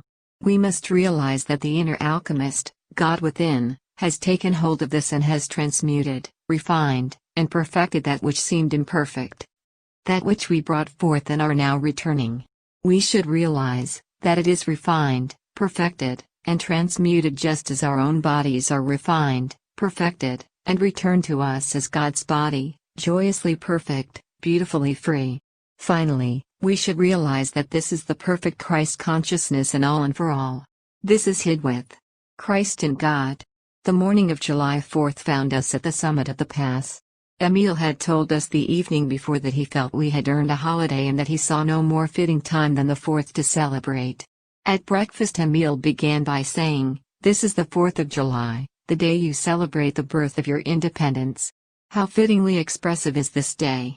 I feel that all of you must have more or less confidence in us, therefore, I am going to speak freely. In a few days we shall be able to prove to you conclusively that the statements I am making are true. We love to call your country America, and all of its inhabitants, Americans. You will never know the joy these few moments bring to me, on this day of such import. To be able to talk with you and see eye to eye with a small group of Americans who were, with one exception, born in that great land. Let me say that it has been the privilege of some of us to have beheld your country long before Columbus started on the memorable expedition. There had been other attempts at discovery but they had come to naught.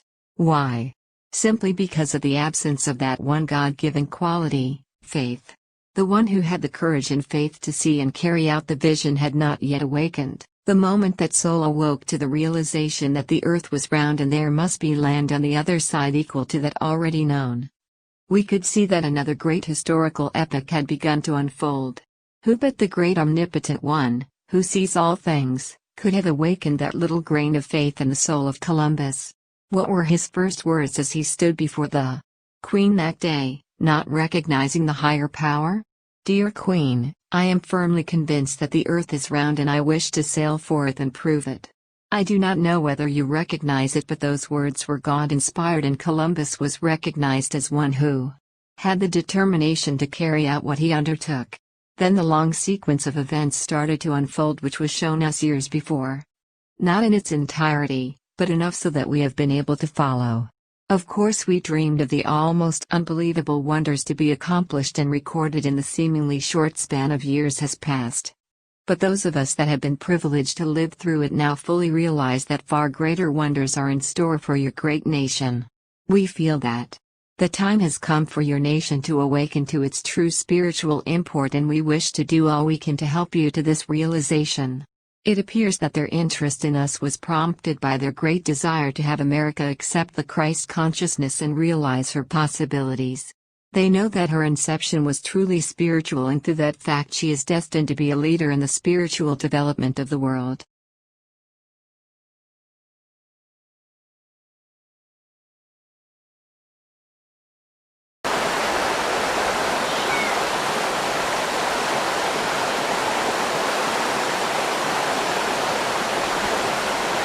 Chapter 11. After the meal was finished and we were sitting around the table, one of our party asked how the room was warmed. Emil said, "The warmth that you feel in this room comes from a force that we are all able to contact and use. This force or power is higher than any of your mechanical force or power, but can be contacted by man and used as light, heat, and power, even to the driving of all mechanical appliances. It is what we call a universal force. If you were to contact and use this force, you would call it perpetual motion. We call it universal power, God power, supplied by the Father to work for all His children. It will turn and move every mechanical device, furnish transportation without the consumption of fuel in any way, and will also furnish light and heat. It is everywhere present without money or price and can be contacted and used by all." One of our party asked if the food had been prepared by this force. We were told that the food came prepared as we had eaten it, direct from the universal, just the same as the bread and the other provisions had been supplied heretofore. We were then invited by Emil to accompany the group to their home, about 200 miles distant, where we would meet Emil's mother.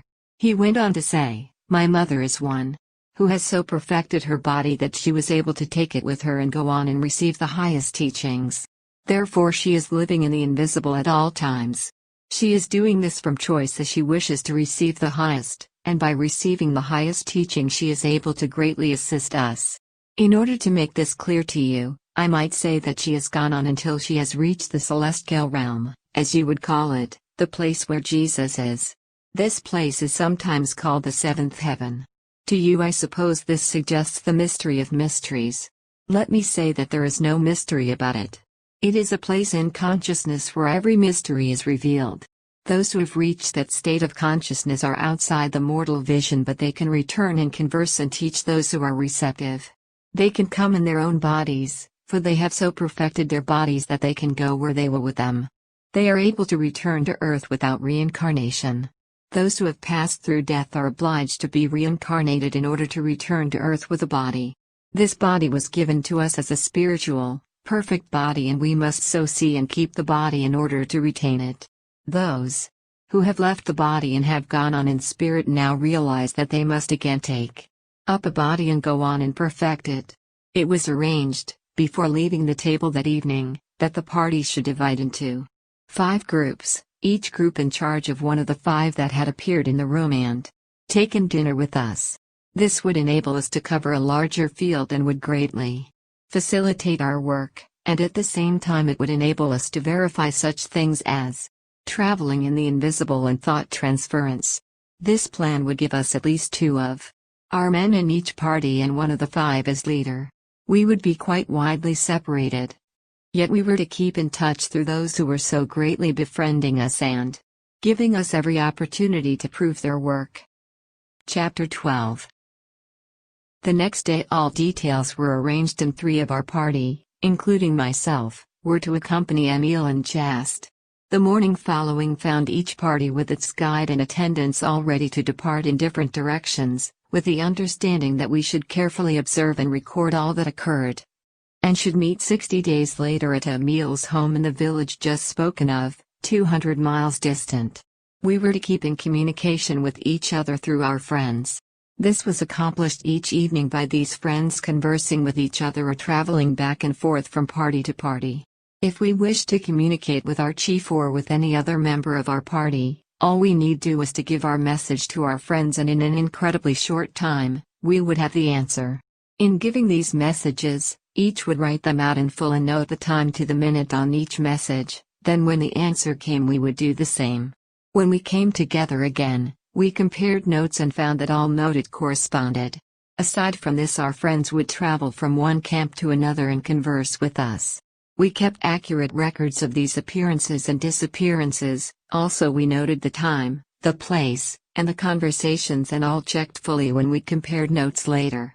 At times after this we were widely separated. One party would be in Persia, one in China, one in Tibet, one in Mongolia, and one in India, always accompanied by our friends. At times they traveled in the invisible, as we called it, distances as great as 1,000 miles and kept us informed as to the happenings and progress in each camp. The destination of the party to which I was assigned proved to be a small village to the southwest. Located on an elevated plateau well up in the foothills of the Himalayas and about 80 miles from our starting point. We did not take any provisions for the trip, but we were amply provided for at all times and had very comfortable quarters.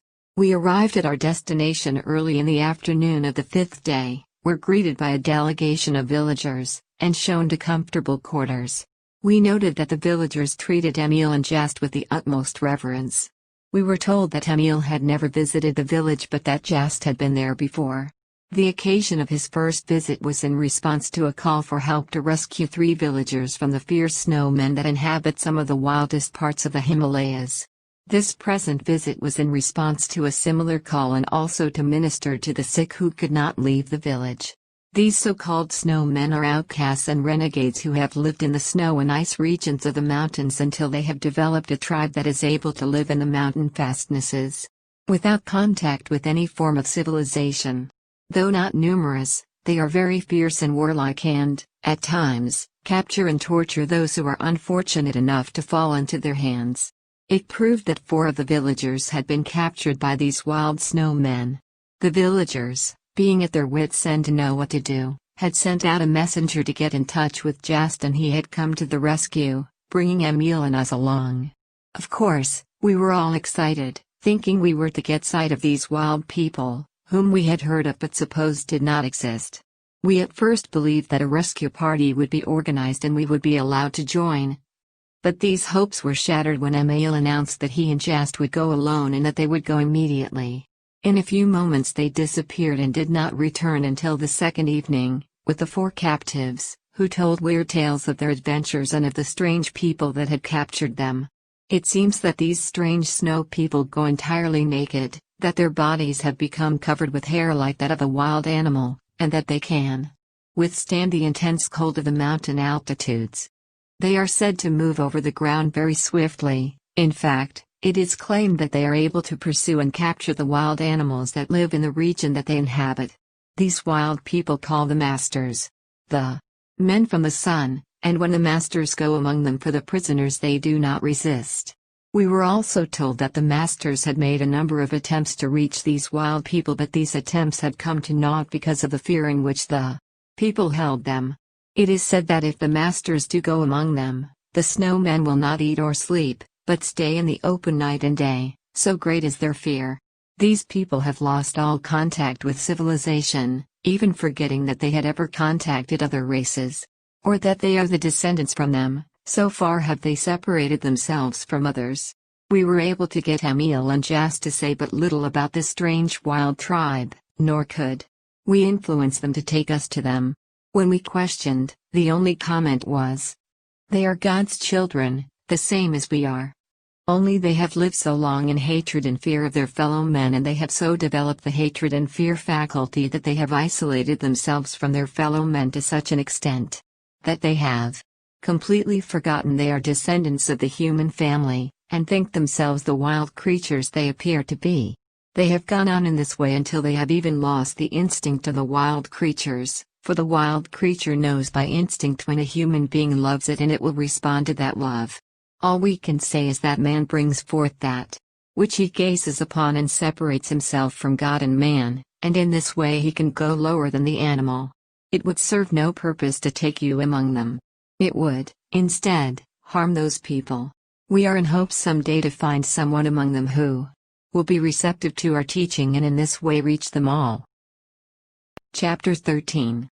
We prepared to return to the village where we had left my associates.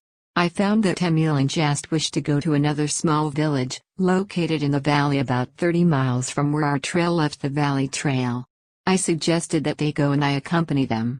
We camped that night at the sheepherder's lodge and were up and started early next morning in order to reach our destination before dark the next day. As we were walking, We were not able to use horses on the trip to the temple and so had left them at the village. About 10 o'clock that morning there came on a heavy electric storm and it looked as if there would be a downpour, but no rain fell. The country through which we were passing was quite heavily, thick, dry grass. The country seemed exceptionally dry. The lightning ignited the grass in a number of places and before we knew it, we were virtually surrounded by a forest fire. In a few moments this fire was raging like mad and closing in upon us from 3 sides with the swiftness of an express train. The smoke was settling down in thick clouds and I became bewildered and panic-stricken. Emil and Jas seemed cool and collected and this reassured me somewhat. They said, "There are 2 ways of escape. One is to try to get to the next creek, where there is water flowing through a deep canyon. If we can reach this canyon which is about 5 miles away, we can in all probability make ourselves safe until the fire has burned itself out. The other way is to go on through the fire with us if you can trust us to take you through." Instantly all fear left me, as I realized that these men had proved true in all emergencies. Throwing myself, as it were, wholly upon their protection, I stepped between them and we proceeded on our way, which seemed to be in the direction the fire was raging the most. Then immediately it seemed as if a great archway opened before us and we went on directly through that fire, without the least inconvenience, either from smoke or heat, or from the burning brands strewn along the trail under our feet. There were at least 6 miles of this fire-swept area that we passed through. It seemed to me as if we were as calmly walking along that trail as though there were no fire raging around. This went on until we crossed a small stream and then were out of the fire. While we were going through the fire, Emil said to me, "Can you not see how easy it is to use God's higher law to replace a lower one when you really need a higher? We have now raised the vibrations of our bodies to a higher vibration than that of the fire and the fire does not harm us. If senses mortal could see us now, they would think we had disappeared, when in reality our identity is as it has always been. In reality we actually see no difference. It is the concept of the mortal senses that loses contact with us. Could they see us as we are, no doubt they would think we had ascended. In reality that is what happens. We do ascend to a plane of consciousness where the mortal does lose contact with us. All can do the same as we are doing. We are using a law given us by the Father to use. We are able to use this law to convey our bodies through any space. This is the law we are using when you see us appear and disappear or, as you call it, annihilate space. We simply overcome difficulties by raising our consciousness above them and in this way we are able to overcome or to come up over all limitations that man in mortal consciousness has placed upon himself. To me it had seemed as if we were going over the ground with our feet just touching it. When we were safe across the stream, out of the fire, my first impression was that I had awakened from a deep sleep and had dreamed this. But I gradually awoke to the realization of it all and the real meaning of it began to dawn upon my consciousness. We found a shady place on the bank of the stream, ate our lunch and rested for an hour, then went on to the village. Chapter 14. We stopped in a village 3 days. During these days a wide vista of the past unfolded before me. I could see these teachings going back in the dim past to the very beginning whence all came forth from the one source or substance, God. I could see the different offshoots of these teachings being put forth by individuals, each individual adding his concept, each thinking it was his. Revealed to him by God or direct revelation from God to him alone, each feeling that he had the only true message and that he was the only one to give his message to the world. In this way the mortal concepts were mixed with that of the true revelation intended and diversity and inharmony resulted. Then I could see these people, the masters, standing firmly on the rock of true spirituality, perceiving that man is truly immortal, sinless, deathless, unchanging, eternal. The image and likeness of God. It seemed to me that further research must prove that those great people have preserved and handed this truth down the long ages in its unadulterated state. They do not claim to have all there is to give nor do they ask anyone to accept anything, unless they can prove the words themselves and do the work the masters do. They do not claim any authority save the actual works they do. Quite a number of the people from the surrounding country had congregated at the village for healing.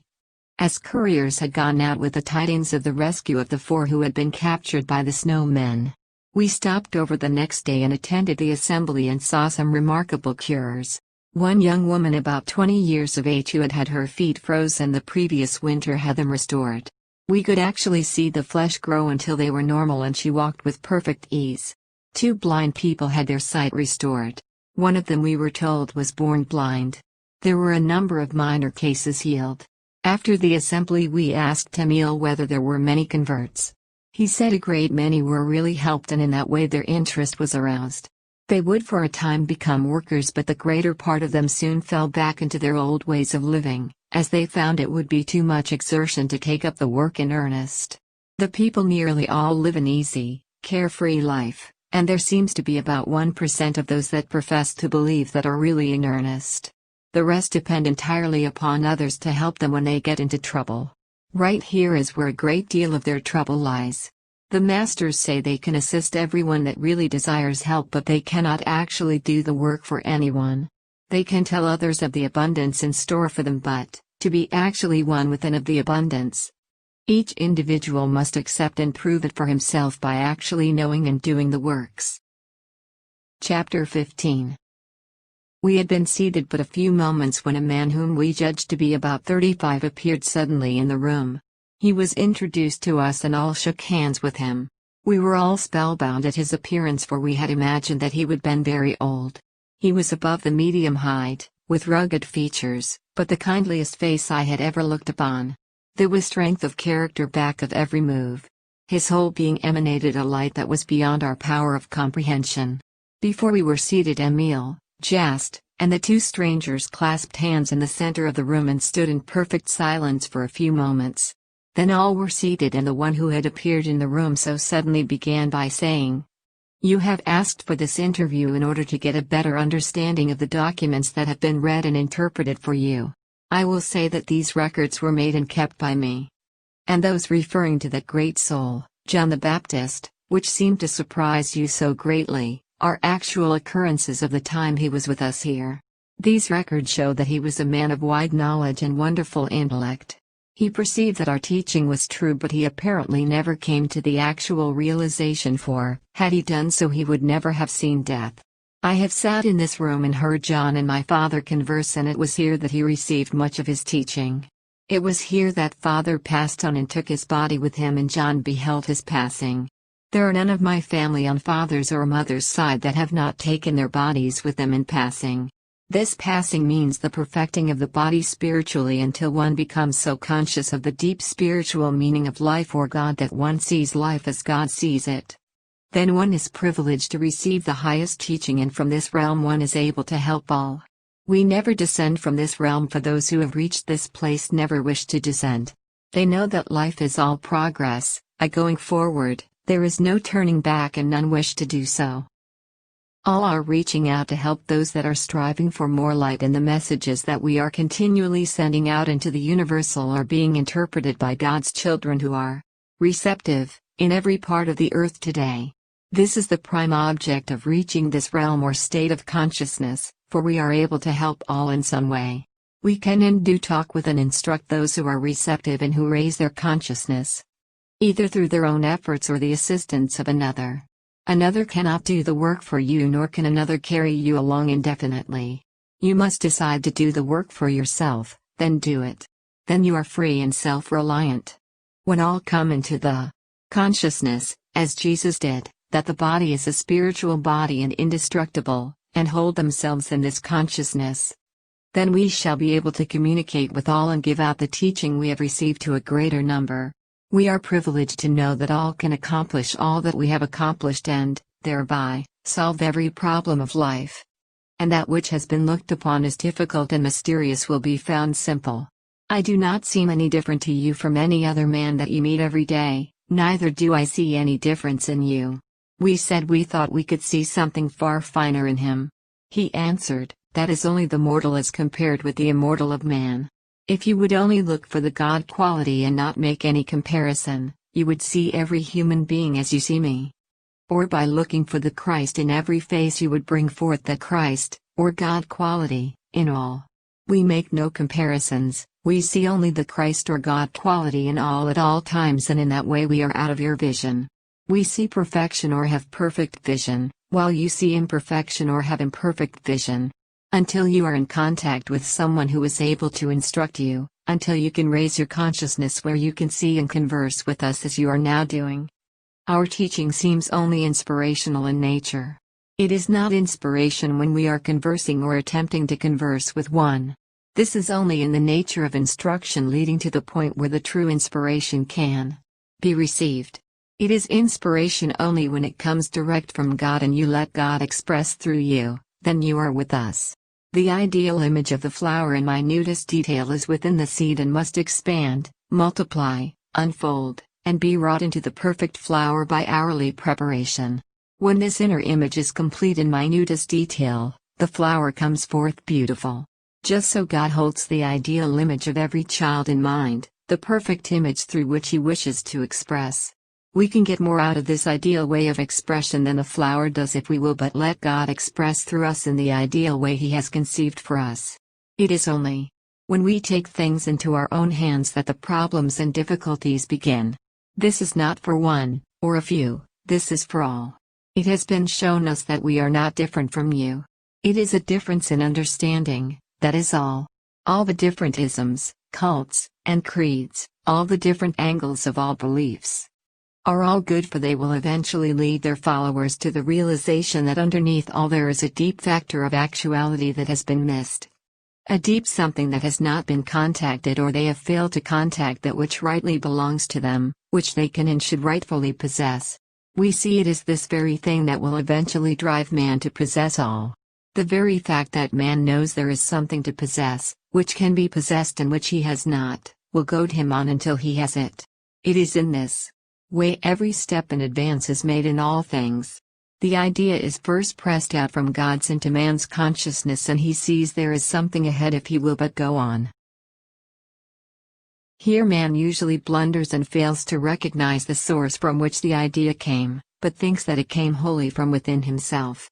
He gets away from God and, instead of letting God express through him the perfection God sees for him, he goes on and expresses in his own way and brings forth imperfectly the thing which should be perfectly wrought or manifest. If he should but realize that every idea is a direct, perfect expression from God, and, as soon as this idea comes to him, he would immediately make it his ideal to be expressed from God. Then take his mortal hands off and let God express through him the perfect way, this ideal would come forth perfect. Here we must realize that God is above the mortal and the mortal cannot help in any way. In this way man would learn in a short time to express perfection. The one great thing man must learn is to get forever through and out of the psychic or mind forces and express directly from God. For all psychic forces are created wholly by man and they are likely to mislead. Chapter 16. Here the talk ended with the understanding that all should meet at breakfast. We were up early next morning and ready for breakfast at 6:30. As we left our lodging, we met our friends going in the same direction, walking along and conversing the same as ordinary mortals. They greeted us and we voiced our surprise at meeting them in this way. The reply was, "We are only men the same as you. Why do you persist in looking upon us as different? We are in no way different from you, we have only developed our God-given powers to a greater extent than you." We then asked, "Why can we not do the works that we have seen you do?" They answered, "Why do not all we contact follow on and do the works? We cannot and do not wish to force our way upon anyone, all are free to live and go the way as they wish to go. We try only to show the easy and simple way, the way we have tried and found very satisfactory." We went to breakfast and the conversation drifted into the ordinary everyday occurrences. I became lost in wonder. Here were 4 men sitting opposite us at table.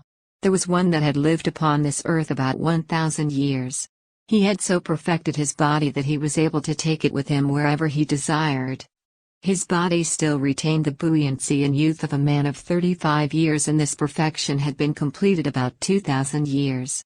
Next to him sat a man that was the 5th in line or regular descendant of the family first mentioned. The second had lived upon this earth for more than 700 years and his body did not appear to be a day over 40. They were able to converse with us the same as any other men would converse. There was Emil who had lived for over 500 years and appeared to be about 40. and Jast, who was about 40 and appeared to be about that age.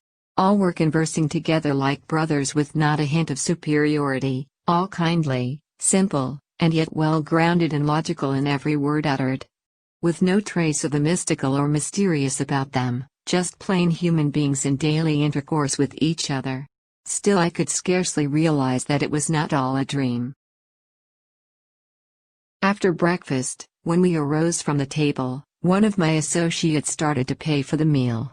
Emil said, "You are our guests here," and held out to the lady in attendance what we thought was an empty hand.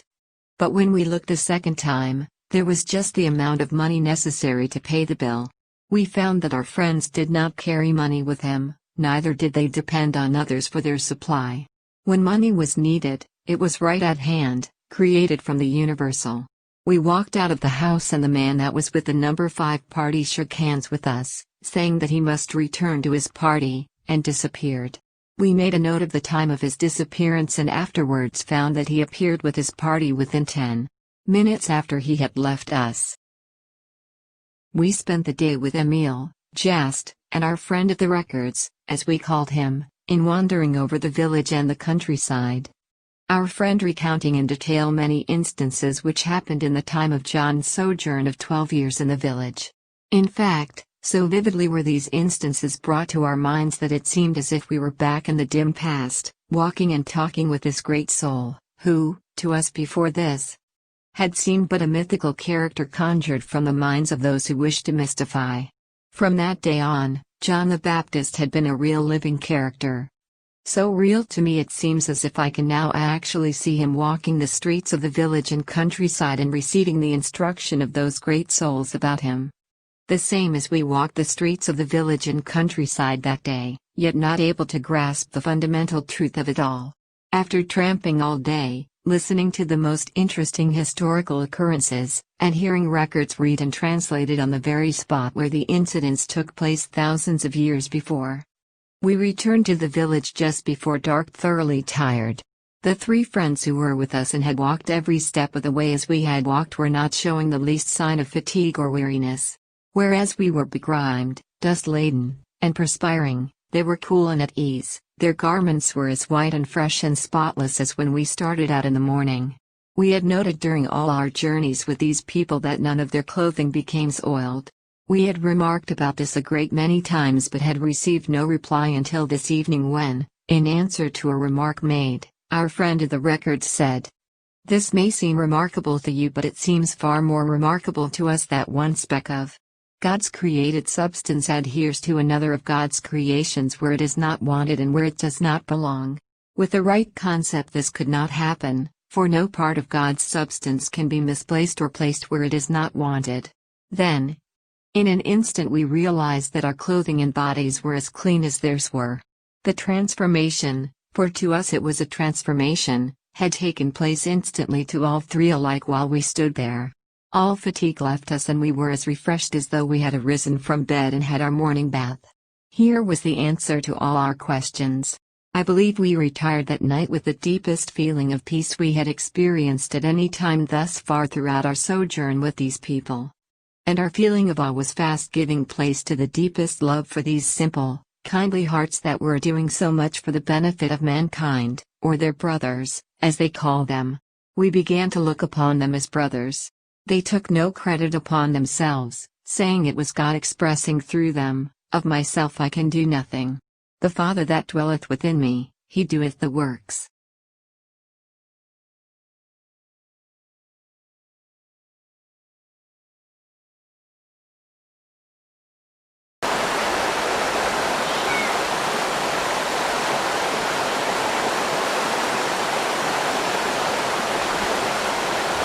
Chapter 17. We were up the next morning with every faculty alert with interest and wonder for what that day would reveal. We had begun to look upon each day as a revelation of unfoldment in itself and felt that we were but beginning to realize the deep meaning of the things we were experiencing. While at breakfast that morning we were told that we would go to a village higher up in the mountains and from that place we would visit the temple that was located on one of the mountains that I had seen while standing on the roof of the temple already described. We were told we would only be able to use our horse for 15 miles of the journey. and that 2 of the villagers would go with us that far and would take the horses to another village farther on and care for them until we arrived. We turned our horses over to the 2 villagers at the appointed place and started to climb to the village up the narrow mountain trail, which at times proved to be steps hewn from the rock. We camped that night at a lodge located on the crest of a point about midway between the place where we had left the horses and the village of our destination. The keeper of the lodge was fat, old, and jolly. In fact, he was so plump and round that he seemed to roll rather than walk, and we could hardly tell he had eyes.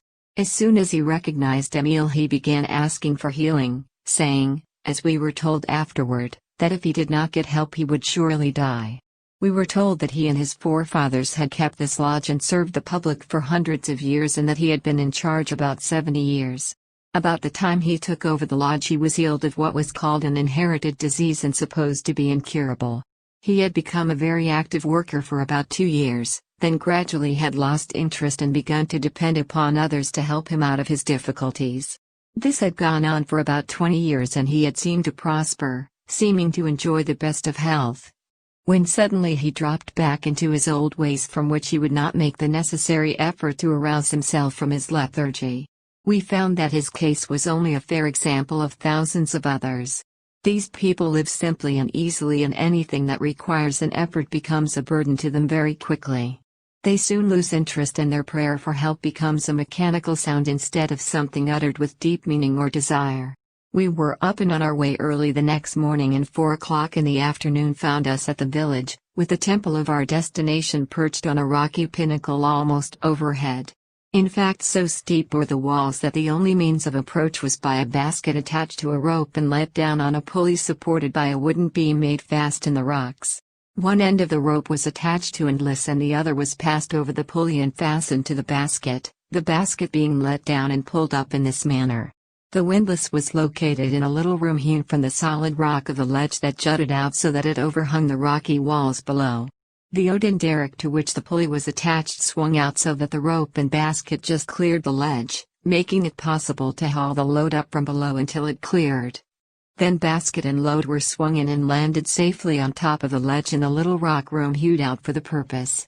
This rock ledge jutted out over the rock walls below so far that the basket would swing out in mid-air from 50 to 60 feet as it traveled up and down. At a given signal, the basket was lowered. We stepped in and were hauled up, one by one, to the ledge 400 feet above. When we were landed upon this ledge, we began looking about for some trail leading on up to the temple, the walls of which we could see standing out flush with the wall of rock that still towered 500 feet above.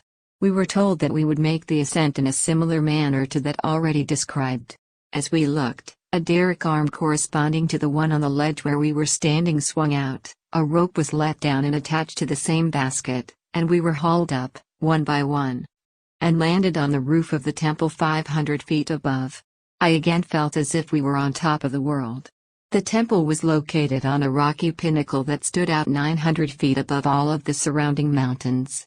The village we had left 900 feet below was located at the summit of a mountain pass used in crossing the Himalayas.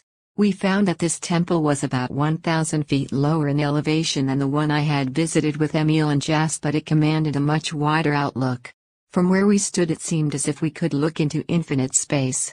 We were made comfortable for the night, and our 3 friends told us they were going to visit some of our associates and would take any message we wished to send. We wrote messages, carefully dating them, giving our location and including the time of day. When we handed our friends these messages, they shook hands with us, saying they would see us in the morning, and disappeared one by one. We made careful note of the time and of what we had written, and found afterward that the messages were at their destination within 20 minutes of the time they left our hands. After eating a hearty supper served by the attendants, we retired for the night, but not to sleep, for our experiences were beginning to make a deep impression upon us. Here we were nearly 9,000 feet in the air, with no human being near us except the attendants, with not a sound except that of our own voices. There did not seem to be a breath of air stirring. One of my associates said, "Do you wonder that they chose the locations of these temples as places of meditation?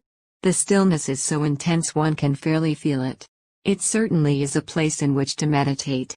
He then said he was going outside to have a look around. He went out but returned in a few moments, saying there was a heavy fog and nothing could be seen. My 2 associates were soon asleep, but I could not sleep, so I arose, dressed, and went out on the roof of the temple and sat down with my feet hanging over the wall. There was just enough moonlight filtering through the fog to eliminate the inky blackness that would have prevailed had not the moon been shining. There was just enough light to reveal the great billowy fog banks rolling by, enough to remind me that I was not suspended in space, that somewhere way down, the earth was as ever. And that the place I was sitting upon was somehow connected with it. Then all of a sudden, it seemed as if I could see a great pathway of light, its rays widening like a fan with the wide part extending toward me. Where I was sitting seemed to be in about the center of the ever-widening ray, and the central ray was the most brilliant of them all. Each ray seemed to project onward in its course until it illuminated one part of the earth. Each illuminated its own particular portion of the earth until the whole blended in one great white ray. Looking far ahead, I could see all gradually converging until they ended in one central point of intense white light, so white that it seemed transparent and crystal. Then, instantly, it seemed as if I stood out in space looking at it all. Looking far, far down the white ray, I could see what seemed to be specters of the faraway past marching on in ever-increasing numbers but in solid ranks until they reached a certain place. Then they separated wider and wider until they filled the whole of the light ray and covered the entire earth. They all seemed to emerge at first from one central white point of light. They seemed to come forth from this point, first one, then just ahead were 2, then just ahead of them were 4, and so on until they reached the place of wide divergence, where there were about 100 abreast in solid fan-like array. When they came to the point of wide separation, they suddenly scattered widely and occupied all of the light paths, and each marched on more or less alone until they seemed to occupy the whole earth. When they had occupied the whole earth, it seemed the rays had reached their widest expanse. Then they grew gradually narrower and narrower until the rays again converged into the one point from which they first started. The cycle was complete and they entered again one by one. Before they entered, they formed in solid array 100 abreast, gradually closing up until they became one, and that one entered the light alone. I suddenly aroused myself and, thinking that this was rather an unsafe place to be dreaming, I went in and retired. Chapter 18. We had asked one of the attendants to call us at the first sign of daybreak, and almost before I knew it, there came a rap at the door. We all bounded out of bed, so eager were we to see the first break of day from our lofty perch. We were dressed in no time and went rushing out on the roof like 3 eager schoolboys.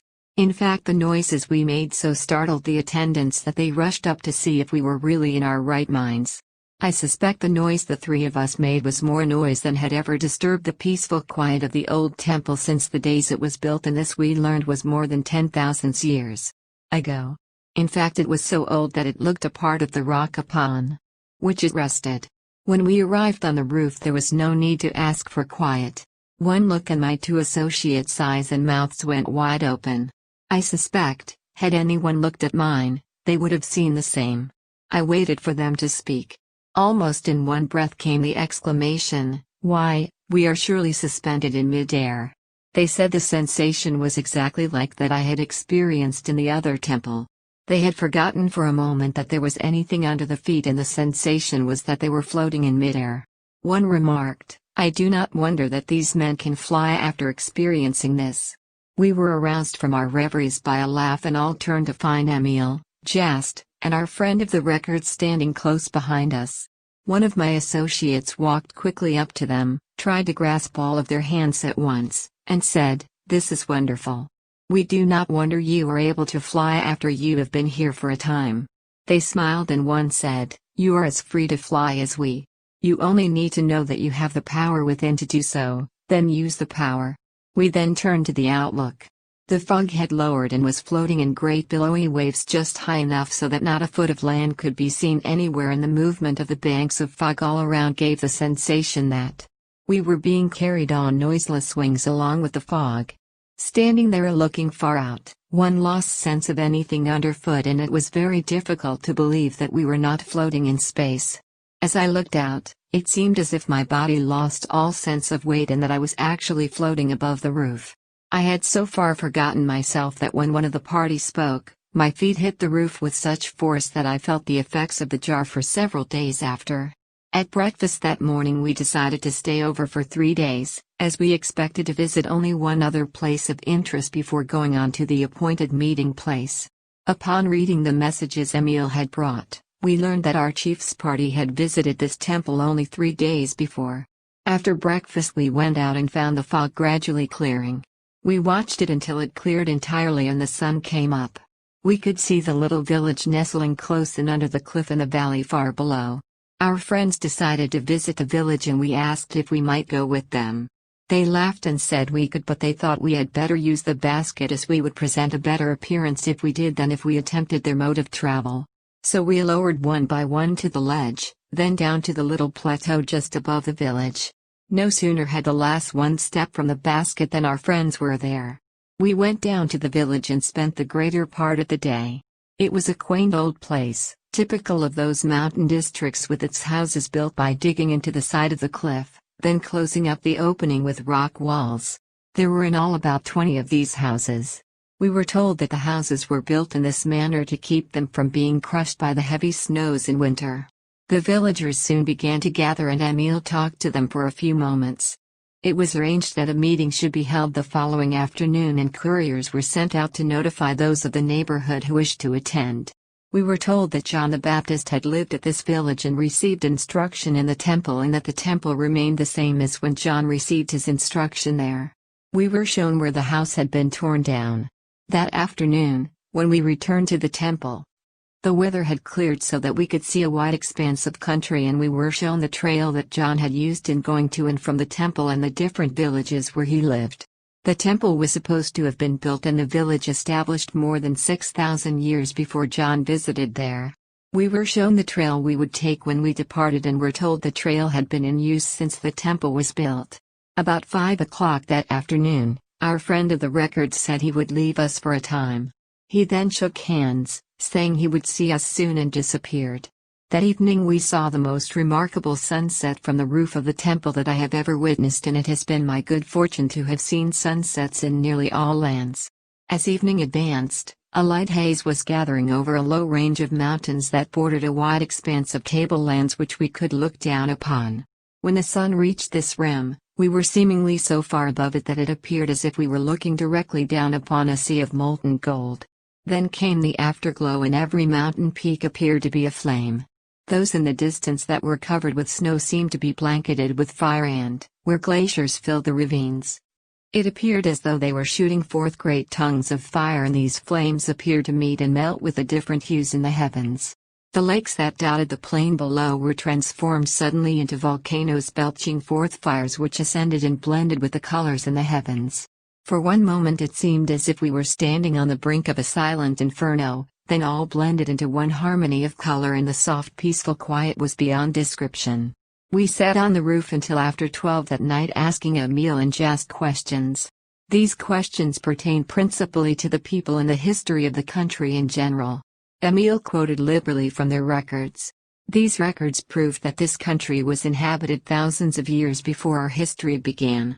Emil went on to say, "While I do not in any way wish to disparage or make light of your history or of those who wrote it, I will say that at the beginning of this history the historians did not go back far enough, but took for granted that Egypt meant what the name implied, outer darkness or the wilderness. It really meant a wilderness of thought. At that time as now, a large portion of the world was in wilderness of thought, and they did not go back a bit to get the deeper meaning. They accepted what they saw or heard or what appeared on the surface, recorded it, and your history began. It is quite difficult to correlate the two, and I would not attempt to say that you must take ours as authentic. I would suggest that you choose for yourselves." The moon then appeared over the far-off mountains. We sat and watched it round and full until it rose nearly overhead. It was a beautiful sight, with an occasional light cloud passing by at an elevation just above us. When these clouds went drifting by, it seemed as if the moon and clouds were standing still and we were drifting past them. This went on for an hour when, suddenly, there was a noise as of some object thrown to the roof behind us. We started to our feet and looked around. There stood a middle-aged lady, smiling and asking if she had startled us. Our first impression was that she had jumped from the parapet to the roof, but she had only stamped her foot to attract our attention. The stillness had been so intense we had greatly magnified the sound. Emile stepped forward quickly, greeted her, and introduced us to his sister. She smiled and asked whether she had intruded on our dreams. We then sat down, and in a short time the conversation drifted into reminiscences of her experiences. She has 3 sons and a daughter that had been raised in the work. She replied that the youngest 2 were always with her. We asked if we might see them. She replied that they could come there that evening, and immediately 2 figures, a man and a woman, appeared. They greeted their uncle and their mother, then came forward and were introduced to the 3 of us. The son was a tall, erect, manly fellow, whom we took to be about 30 years of age. The daughter was not tall, rather slight, with very fine features. She was a fine, well-poised girl, whom we judged about 20 years of age. Afterwards, we found that the son was 115 and the daughter was 128 years old. They were all to be present at the meeting the next day and soon went below. After they had retired, we passed complimentary remarks about the son and daughter.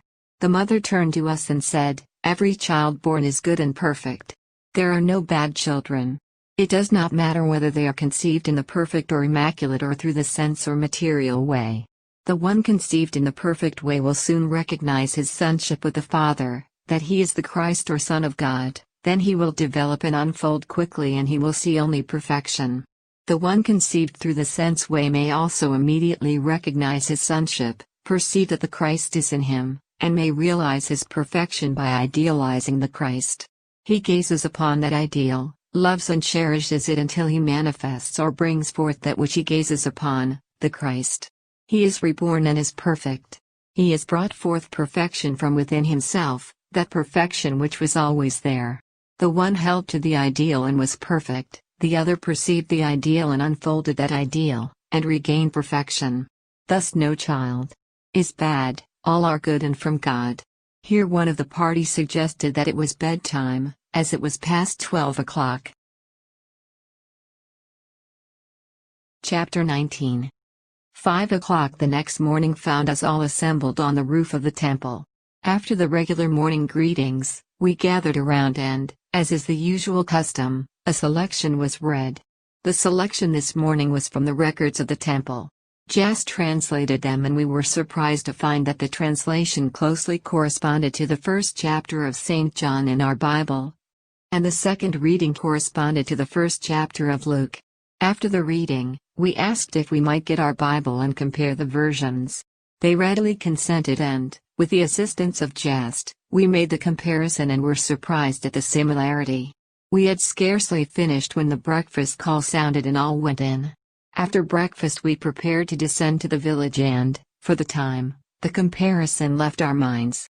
When we arrived we found quite a number congregated from the nearby country and were told by Jas that they were nearly all shepherds that pastured their flocks in the high mountains in summer, and the time for leaving the lower regions was fast approaching. We were told that such a meeting as would take place that afternoon was always called just before the people departed. As we walked through the village we met Emile's nephew and he suggested we go for a short walk before lunch. We accepted the invitation readily as we wished to see some of the country around. While we were on this walk, several places were pointed out in the valley as being of special interest. The names, when translated, very closely resembled those of the earlier Bible names, but the real significance of all this did not present itself until we had returned, had lunch, and were seated among those that had assembled. There were about 200 in this assembly, when the rest of our friends from the temple appeared. Then Emile's nephew arose and approached 2 men holding what looked to us like a large book. When this was opened it proved to be a box in the form of a book. He selected a package which consisted of flat leaves like those of a manuscript, then the box was placed on the ground. The package was handed to one of the men. He opened it and handed the first leaf to Emile's nephew. When the reading of each leaf was finished, it was handed to the other man who placed it in the box. The reading proceeded, with Jas as interpreter. It had not gone very far when we saw that it bore a striking resemblance to the book of St. John, carried out much more in detail. Then followed one similar to that of Luke, then one similar to that of Mark, and the final one was like that of Matthew. After the reading, the people collected in little groups, and we, with Jast, sought Emil, for we were curious to know the meaning of it all. We were told that these records were read each year at the meeting and that this place was the center of the country where these scenes were enacted long years ago. We remarked the similarity of these happenings with those chronicled in our Bible and were told that there was no question but that some of the earlier scenes as chronicled in our Bible were taken from these records, but those happenings of a later date, such as the crucifixion, took place elsewhere, the whole reaching its climax in the birth and life of Christ. The foremost thought of it all was the search for the Christ in man and to show those who had wandered away from the ideal that the Christ lived in them as he always had. Emil went on to say it does not matter where the scenes were enacted, it is the underlying spiritual significance which we wish to perpetuate. We spent the balance of the afternoon and the next day making comparisons and taking notes. Space will not permit the inclusion here of these notes and comparisons, but the spiritual meaning will be understood by reading these chapters mentioned above. We found that the father of Emil's nephew who read the records to us was born in the village and was a direct descendant of John, and that it was the custom for some member of the family to come to this place at this time and read these records. The temple above us was the one where Zacharias and John both had worshipped. We found that our friends wished to be on their way, so it was arranged that Jas would stay with us and the others would go on. We finished with the records the next day, then left the temple early the morning after. Although the hour was early, nearly all the villagers were up to bid us Godspeed. Chapter 20. The next 5 days our trail led us through the country that John had traveled. The 5th day brought us to the village where our horses were waiting for us. Here Emil met us, and from this time on the traveling was comparatively easy to the village where Emil lived. As we neared this village we could see that the country was more thickly populated and the roads and trails were far better than any we had traveled. Our way led along the fertile valley and we were following this valley to what happened to be a level plateau. We noticed that the valley was gradually getting narrower as we went on, and at last the walls came in so close on each side of the stream that they formed a canyon. About 4 o'clock of the day we reached the village. We came suddenly to a perpendicular bluff over which the stream fell in a drop of about 300 feet. The road led to a level place at the foot of the cliff, near the falls. We found that there was an opening cut in the sandstone on an angle of 45 degrees to the plateau above, and steps had been hewn in the floor of the upraise so that the ascent was an easy one. Great stone doors had been so arranged that they could be closed into the opening at the foot of the cliff, thus presenting a formidable barrier to an intruding foe. When we reached the plateau above, we found the stairway up the incline was the only means of egress or ingress that the creek afforded. At one time there had been 3 means of access, but the walls that surrounded the village had now been rebuilt in such a way as to bar all possible access. A great many houses in the village were built so that one wall formed a part of the wall that surrounded the village. We noted that, when the houses formed part of the wall, these houses were usually 3 stories high and there were no openings for windows in the wall until the 3rd story was reached. At every opening a balcony was built large enough for 2 or 3 people to stand upon comfortably. These, we judged, were arranged so that a lookout could be kept at all times.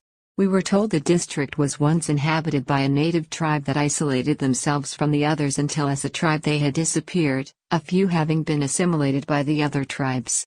This was Emil's home and the place where we were to meet the members of our party who had divided into small groups in order to cover more territory. Upon inquiry we found we were the first to arrive and that the others would be in the next day. We were assigned to one of the houses built into the wall of the village. The windows of the 3rd story looked out over the rugged mountainous country to the south. We were made comfortable and were told that supper would be served on the 1st, or ground floor.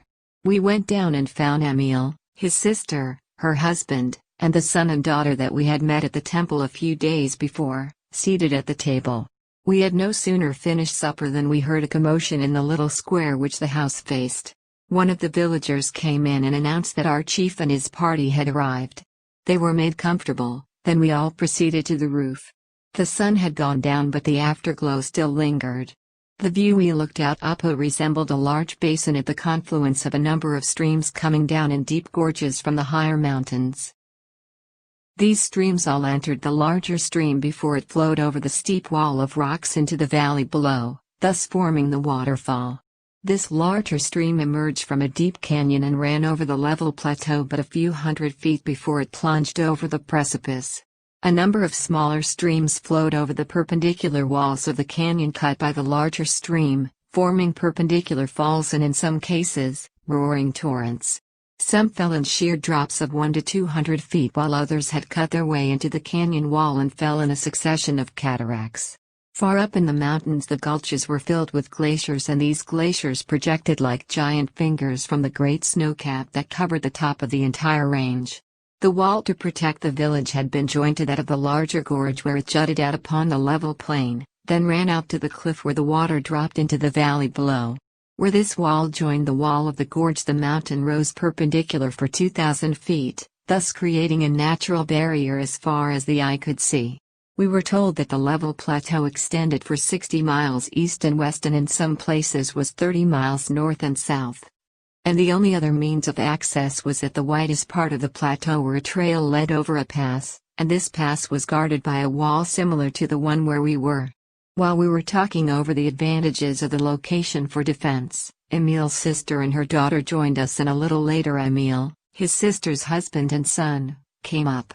We noticed an undercurrent of excitement and were soon told by Emil's sister that they expected a visit from their mother that evening.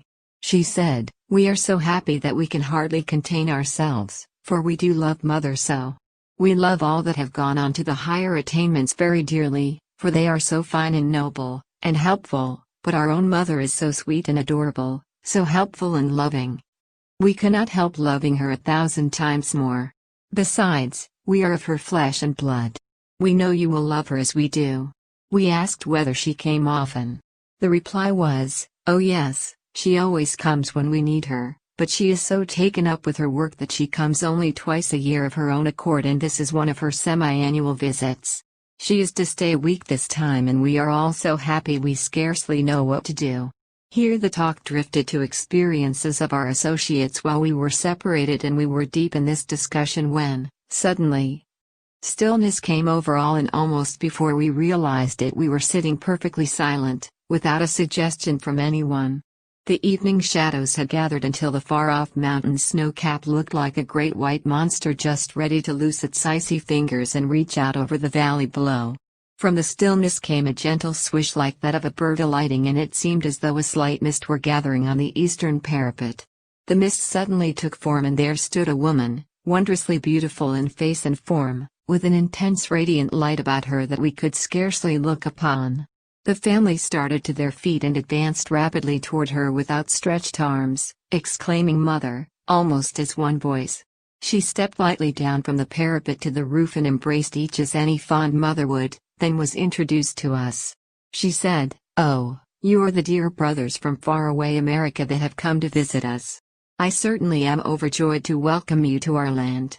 Our hearts go out to all and we feel that if they would only let us, we would just put our arms out and embrace all as I have embraced these I call mine, just now. For we are in reality one family, sons of the one Father Mother God. Why can we not all meet as brothers?"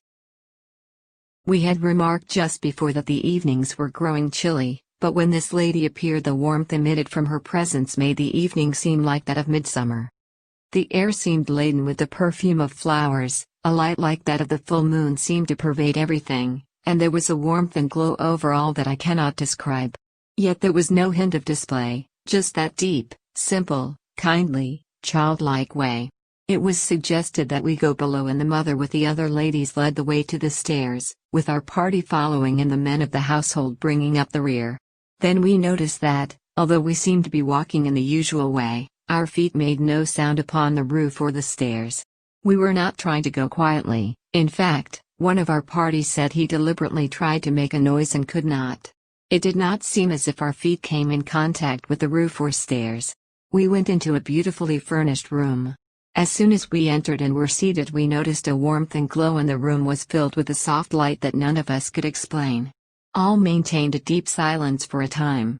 The mother asked if we were comfortably located and cared for and if we were enjoying our trip. The talk led to general everyday subjects and she seemed familiar with them all. The talk then led to our home life and the mother gave us the given names of fathers, mothers, sisters and brothers. And we were surprised at the detailed description of each of our lives that she gave without asking us one question. She told us the countries we had visited, the work we had accomplished, and where we had failed. This was not told in a vague way that we would be obliged to piece together, but every detail stood out as plainly as if we were living the scenes over again. After our friends bade us good night, we could but wonder. When we realized that not one of them was less than 100 years old and the mother was over 700 years, and 600 of that time she had lived on Earth with her physical body.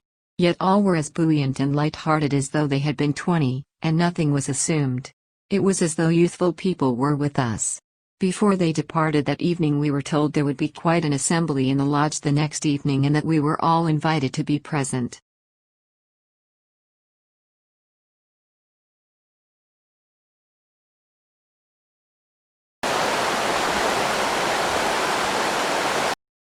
Chapter 21. Before noon of the next day all of the parties had arrived. We spent the afternoon in comparing notes, and these notes checked to the letter. That evening, after we had finished with our notes, we were invited to go directly to the lodge for dinner. When we arrived we found about 300 people, men, women, and children, assembled and seated at long banquet tables. They had reserved places for us at one of the end tables so we could look down the whole length of the room. The tables were all covered with beautiful white linen and set with china and silver plate as for a real banquet, yet there was but one dim light burning in the hall. After we had been seated for perhaps 20 minutes, there was a deep stillness, and in a moment a pale light flooded the room. The light grew stronger and stronger until all the room was aglow and everything in the room sparkled as if thousands of incandescent lamps had been cunningly hidden and turned on gradually until all were fully lighted. We were to learn afterwards that there were no electric lights in the village. After the light came on, the stillness lasted for about 15 minutes, then of a sudden, a mist seemed to gather and there was the same gentle swish like the sound of wings that we had heard the evening before when Emil's mother appeared before us. The mist cleared, and standing in the room at different points were Emil's mother and 11 others, 9 men and 3 women. Words fail to describe the radiant beauty of that scene. When I say that, although they had no wings, they appeared like a troop of angels, I am not exaggerating. They stood for an instant as if transfixed. All bowed their heads and waited. In a moment there came music from unseen voices. I had heard of heavenly voices, but I had never experienced them until that night. We were fairly lifted from our seats. Toward the close those that had appeared walked to their seats, and we again noticed that, though they made no effort to walk quietly, their feet did not make the slightest noise. When the 12 were seated in their respective places the same mist appeared again, and when it cleared there stood 12 more. This time there were 11 men and 1 woman, and among these was our friend of the records. As they stood there for a moment another song burst forth. When the song was nearly ended the 12 walked to their respective places without the slightest noise. They were no sooner seated than the haze again filled the room. When it had cleared there were 13 standing, this time across the far end of the hall, 6 men and 7 women, 3 men and 3 women on each side of the woman in the center. The center one appeared to be a beautiful girl in her teens. We had thought every woman that appeared was very beautiful, but this one surpassed them all. They stood with bowed heads for a moment and the music again burst forth. This music floated out for a moment, then the choir of voices began. We arose to our feet. As the tones rolled on, it seemed as though we could see thousands of mystical forms moving about the singing as with one voice, and through it all there was not one sad refrain, not one minor key. All was a joyous, free burst of music that came from the soul and touched the soul, lifting it up and up until we felt as if we were losing all contact with the earth. As the singing ceased, the 13 walked to their respective places and were seated. Our eyes were fairly glued on the central figure as she advanced toward our table, with a lady on either side. She was seated at the head of our table. As she sat down, the places were quietly stacked at her left hand. The lights grew dim for a moment, and around each one of the 37 there was that same light that so puzzled us, and the most beautiful circle of light just above the head of our honored guest. We were the only ones in that assembly that were greatly moved. Those assembled with us seemed to take it as a matter of course. After all were seated, the silence was maintained for a time, then every voice in the room burst forth in a glad, Free chant led by the 37 that had appeared. When this was finished, the lady at the head of our table arose and held out her hands. On them appeared a small loaf of bread about 2 inches square and about 14 inches long. Then each one of the other 36 arose, came forward, and received a similar loaf from her hands. They passed around to all the tables and gave to each one a portion of the bread. Our Lady passed around and gave each one a portion of her loaf. As she handed each of us our portion she said, "Know ye not that Christ dwells within you and in all? Know ye not that your body is pure, perfect, young, ever beautiful, divine? Know ye not that God created you an exact image and likeness of himself and gave you dominion over all things? You, of yourself, are always Christ, the perfect Son of God, the only begotten Son of God, in whom the Father Mother is well pleased. You are pure, perfect, holy, divine, one with God, all good, and each and every child has a right to claim this sonship, this divinity." When all had been given a portion, she returned to her seat and the loaf was the same length and size as it was when she broke the first portion from it. After this ceremony was over, the edibles began to arrive. They came in large covered containers. These containers just appeared on the table before the lady as if they were placed there by unseen hands. She lifted the lids, set them aside, and began serving. As served, the plates were passed, first one to the lady on the right, then one to the lady on the left, and they in turn passed them on until all were served generously. The meal had not progressed far when our chief asked the lady what she considered the greatest attribute of God. Without a moment's hesitation she answered, "Love." Then she went on to say, "The tree of life is located in the midst of the paradise of God, the very depth of our own soul, and the rich, abundant fruit that grows and ripens to the fullest perfection, the most perfect and life-giving, is love. Love has been defined by those who perceive its true character as the greatest thing in the world. I might add that it is the greatest thing in the world. I might add that it is the greatest healing force in the world. Love never fails to meet every demand of the human heart. The divine principle of love may be used to eliminate every sorrow, every infirmity, every harsh condition, and every lack that harasses humanity.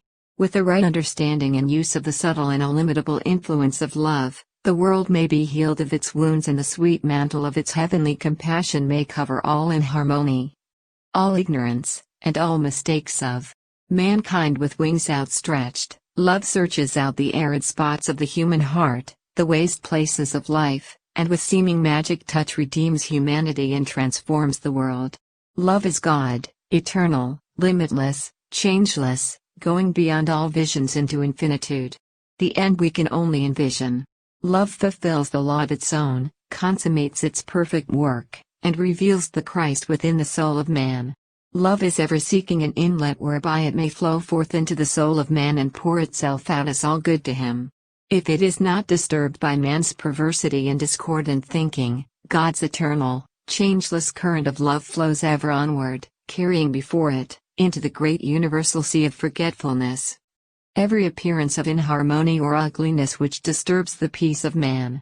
Love is the perfect fruit of the Spirit. It goes forth, binding up the wounds of humanity, drawing nations into closer harmony, and bringing peace and prosperity to the world. It is the very pulse of the world, the heartbeat of the universe. Humanity must be charged with this current of love from the great omnipresent life if it would do the works of Jesus. Does life press heavily upon you? Do you need courage and strength to meet the problems that confront you? Are you sick or afraid? If so, lift your heart and pray to Him who leads the way.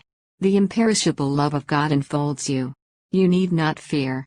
Did He not say, "Before they call I will answer, and while they are yet speaking I will hear"? Approach this throne of grace boldly, not as you have thought of beseeching and groveling attitude, but with the prayer of understanding faith, knowing that the help you stand in need of is already yours. Never doubt. Do more, ask. Claim your birthright as the child of the living God, as Jesus did. Know that in the invisible, universal substance, in which we all live and move and have our being, is every good and perfect thing that man can desire, waiting to be drawn forth by faith into visible form or manifestation. Read in your own great book what Paul says of love in 1 Corinthians, chapter 13, using the word love instead of charity, as was intended. Consider Solomon, when in the night of his experience he allowed his radiant love nature to expand to that universal plane of consciousness where he asked to be of service and not for self. This brought to him wealth untold, and added to this was life and honor beyond his power to ask. He recognized the wisdom of love, and love released its boundless wealth upon him. Silver was counted as naught in the days of Solomon. Even the drinking vessels of this mighty king of love were of pure gold. To love is to release God's unlimited storehouse of golden treasure. If we love, we cannot help giving, and to give is to gain, and the law of love is fulfilled. Then, by giving, we set in operation the unfailing law of measure for measure. With no thought of receiving, it is impossible to avoid receiving, for the abundance you have given is returned to you in fulfillment of the law. Given it shall be given unto you. Good measure, pressed down, shaken together, and running over, shall men give unto your bosom. For with the same measure that you mete, withal, it shall be measured to you again. If we work in the spirit of love, we must have God present in consciousness. To be one with life, love, and wisdom, is to consciously contact. To consciously contact God is to have abundance pressed upon us, the same as abundance of food has been pressed upon us tonight. You see, there is an abundance for all, and none need want in the presence of God's abundance. This thought of abundance must lift the mind far beyond the bounds of limitation. To conceive abundance, one must relinquish all thoughts of things in particular. This concept is so large that it will not permit the thought of detail. To hold it in mind, consciousness must swing far out into the universal and revel in the joyousness of perfect freedom. This freedom must, however, not be taken for license, for we are held responsible for every thought, every act. Our consciousness cannot attain to this freedom in an instant. The breaking of the last vestige of limitation may be accomplished in an instant, but the preparation for the glorious event has gone before. The preparation in minutest detail has been accomplished from within, just as every petal of a flower is perfected in every detail within the bud. When the perfection is complete, the bud bursts its sepal shell and the flower comes forth beautiful. Just so man must break the shell of self before he can come forth. God's laws are changeless, the same as they have ever been. While they are immutable, they are beneficent, for they are good. When we live in conformity to them, they become the very foundation stones on which we build our health, our happiness, our peace and poise, our success and attainment. If we abide fully in God's law, no evil can befall us. We do not need to be healed. We are every whit whole. How well we realize that in the great heart of humanity there is a deep homesickness which never can be satisfied with anything less than a clear consciousness or understanding of God, our Father. We recognize this hunger as heart's cry after God. There is nothing the human soul so longs for as to know God, whom to know aright is life eternal. We see people ever shifting from one thing to another, hoping they will find satisfaction or rest in some accomplishment or in the possession of some limited, mortal desire. We see them pursuing and gaining these things only to find themselves still unsatisfied. Some fancy they want houses and lands, some, great wealth, and some, great learning.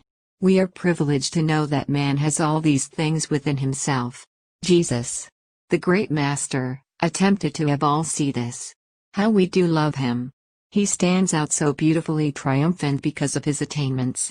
We love all who have reached the heights or high places in consciousness that Jesus has. We not only love them for their attainments but because of what they really are.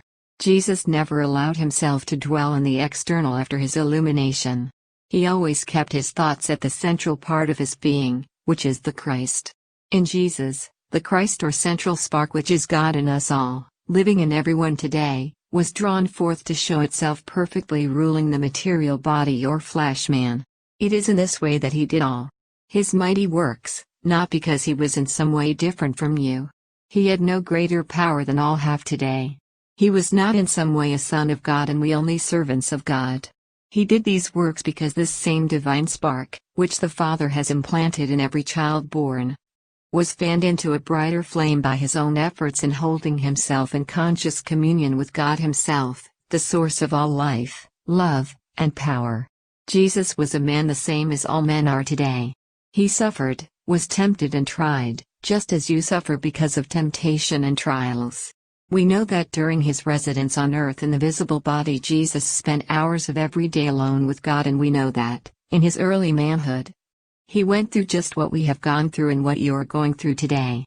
We know that every man must overcome the mortal, the fleshly desires, the doubts and fears, until he comes to the perfect consciousness or recognition of the indwelling presence, this Father in me, to whom Jesus ascribed the credit of all his mighty works. He had to learn as we had to learn and as you are learning today. He was obliged to try over and over again as you are doing. He was obliged to hold fast as you are obliged to hold fast today, even with clenched fist and set teeth and saying, I will succeed. I do know the Christ lives within me. We recognize that it was the Christ within which made Jesus what he was, and is today, and that the same attainments are for all. In all this we would in no way detract from Jesus, for we love him with a love unspeakable. We know he went through the perfect crucifixion of self that he might lead his people to God, that he might show them the way out of sin, sickness, and trouble, that they might manifest the Father in them, that he might teach all that the same Father lives in all and loves all. None that follow Jesus' life and teaching closely can help but love him. He is our perfect elder brother. But if we sell our birthright, if we disregard or treat with contempt the beneficent laws of God, and by so doing turn our backs on the Father's house and wander into a far country, as did the prodigal son, of what avail is the peace and plenty, the abundance of warmth and cheer that abides within the house? When you are tired of the husks of life, when you are weary and homesick, with faltering steps you may retrace your way home to the Father's house. This may be done over the road of bitter experience or by a joyful letting go of all material things. It does not matter how the understanding and knowledge is gained, you will eventually press on toward the mark of your high calling. With each step you will grow strong and bolder until you will no longer falter nor hesitate. You will look within you for your illumination, then in your awakened consciousness you will realize that home is here. It is the divine omnipresence in which we all live, move, and have our being. We breathe it with every breath. We live it with every heartbeat. Do not think you must come to us. Do not think you must come to us. Go into your own home, your church, your house of prayer, alone, anywhere you choose. Jesus the great love master can help you. All those that have passed and are receiving the highest teachings can help you and are endeavoring to help you where you are now and at all times. How plainly we see Jesus and all the others always ready to help those who call. You need but make the call and they answer before the call is even finished. They stand and walk beside you every moment. What you must do is to raise your consciousness so that you can see and know that you walk beside them, then you will not falter. They are holding out their hands and saying, "Come unto me and I will give you rest." This does not mean come after death. This means come now, just as you are. Raise your consciousness to our consciousness and behold, you stand where we are tonight, above all mortal limitations, abundantly free. Peace, health, love, joy and prosperity are here. These are the fruits of the Spirit, the gifts of God. If we look unto God, no harm can befall us, no evil can come nigh us. If we look to Him wholly, we are healed of our infirmities, in the transcendent name of the law, or Jesus. God is in the midst of you, child of infinite, immortal Spirit. There is naught to make you tremble or despair, naught to make you fear. From the bosom of the Father you came, the breath of Almighty God created you a living soul. Before Abraham was, you were. Beloved, now are we sons of God, joint heirs with Christ. The same power is in you that is in Jesus. This is called the mantle of the Spirit. With the right concept of this, it is found that there is no decay, no disease, no accident, no death, nothing that can take your life in any way. You can draw this mantle so closely around you that nothing can penetrate it, nothing can touch you. All the destructive agencies or forces ever created by man may be directed at you, yet you will come forth unharmed. If by any chance the outer form should be destroyed, it would immediately return as spiritual in the same form. This is an armor better than any armor plate ever devised by man, and you can use it at all times without money and without price. You can stand forth as you are, the child of The living God Jesus recognized this, and he could have saved himself the Calvary experience. Had he wished to use his power, his enemies could not have touched him. He saw there was a great spiritual change taking place in his body and saw that, if this was brought about among those he knew and loved, without some outward change, a great many would not recognize the spiritual import but would still cling to the personal. He knew that he had the power to overcome death and he wished to show those that he loved that they had the same power, so he chose the Calvary way, the way they could see. And seeing, they would believe. He also wished to show that he had so perfected his body that, should his enemies take his life, as they looked upon life, and place his body in the tomb and roll a great stone thereon, the last limitation that man could put upon it, still he, the true self, could roll away the stone and raise his real or spiritual body above all mortal limitations. Jesus could have taken his body and disappeared, but he chose to show that, when the spiritual body is developed, no material accident or condition can destroy it. Not even the taking of the life by another. After the crucifixion and ascension, his body was so highly developed spiritually that Jesus was obliged to raise the consciousness of those about him to a plane where they were able to see him. Just as we are obliged to raise the consciousness of nearly all those about us tonight. When the women came to the tomb that morning and found the stone rolled away and the grave clothes lying by, even they did not know him until he had raised their consciousness to the plane where they could behold him. Then later, when two were on the road to Emmaus, Jesus drew near and conversed with him, yet they knew him not until he broke bread with them. At that time their consciousness was raised to the plane where they could behold him. Just so, when he appeared to others, he even walked and talked with them, yet they did not recognize him because their consciousness was not functioning on the plane where they could see him. The moment their consciousness did rise or function on the plane with his, they saw him. Then some perceived the spiritual import of actuality. They saw the deep meaning underlying it all. They knew.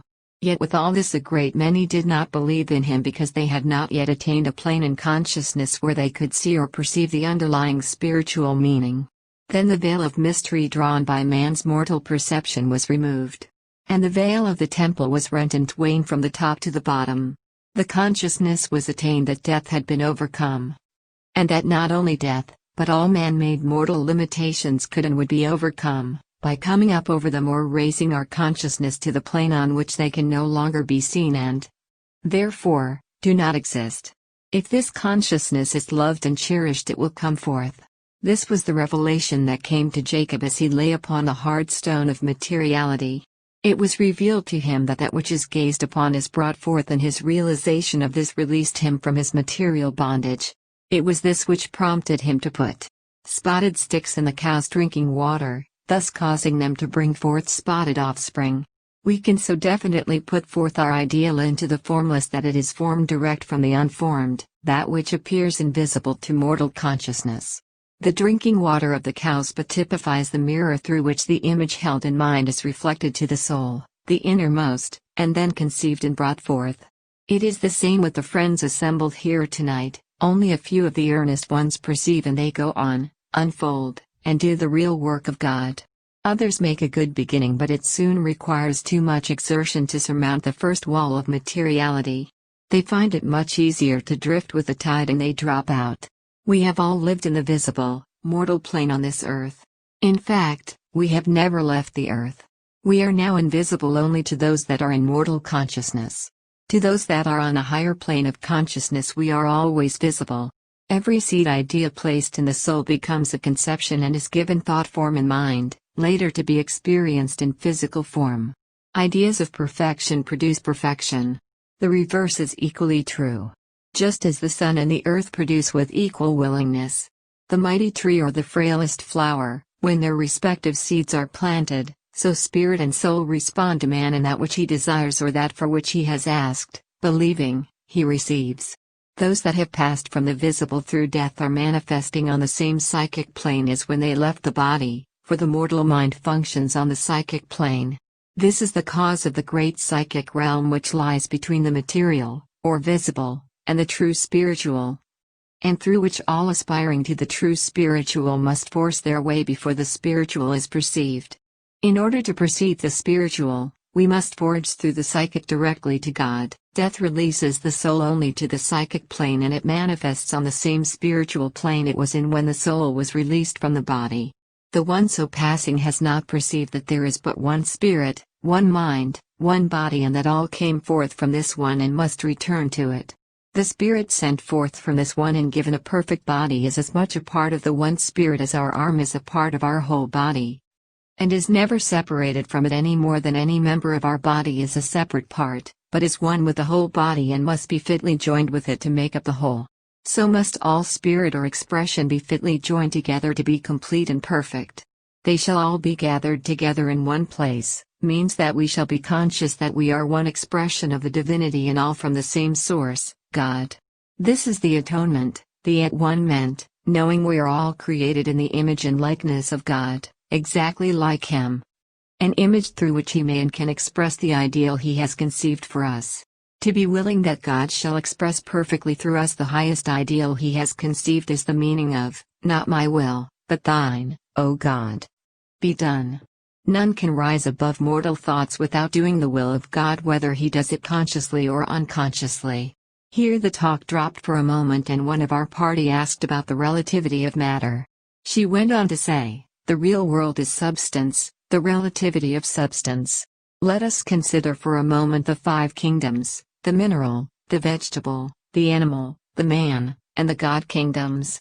We will begin at the mineral, the lowest. We find every particle of the mineral kingdom expressing the one life, the life of God. The disintegration or division of the particles of the mineral, combined with elements of air and water, has formed soil, every particle still retaining the original life, the life of God. This gives place to the vegetable kingdom, the next higher expression of God to come forth. Then the vegetable, every part of which contains this one life, has taken up a part of this life from the mineral, has increased and multiplied it, and is expressing it one step higher toward the God kingdom. This gives place to the animal, the next higher expression of God. Then the animal, every part of which contains the one life, has taken up a part of this life from the vegetable, has increased and multiplied it, and is expressing one step higher toward the God kingdom.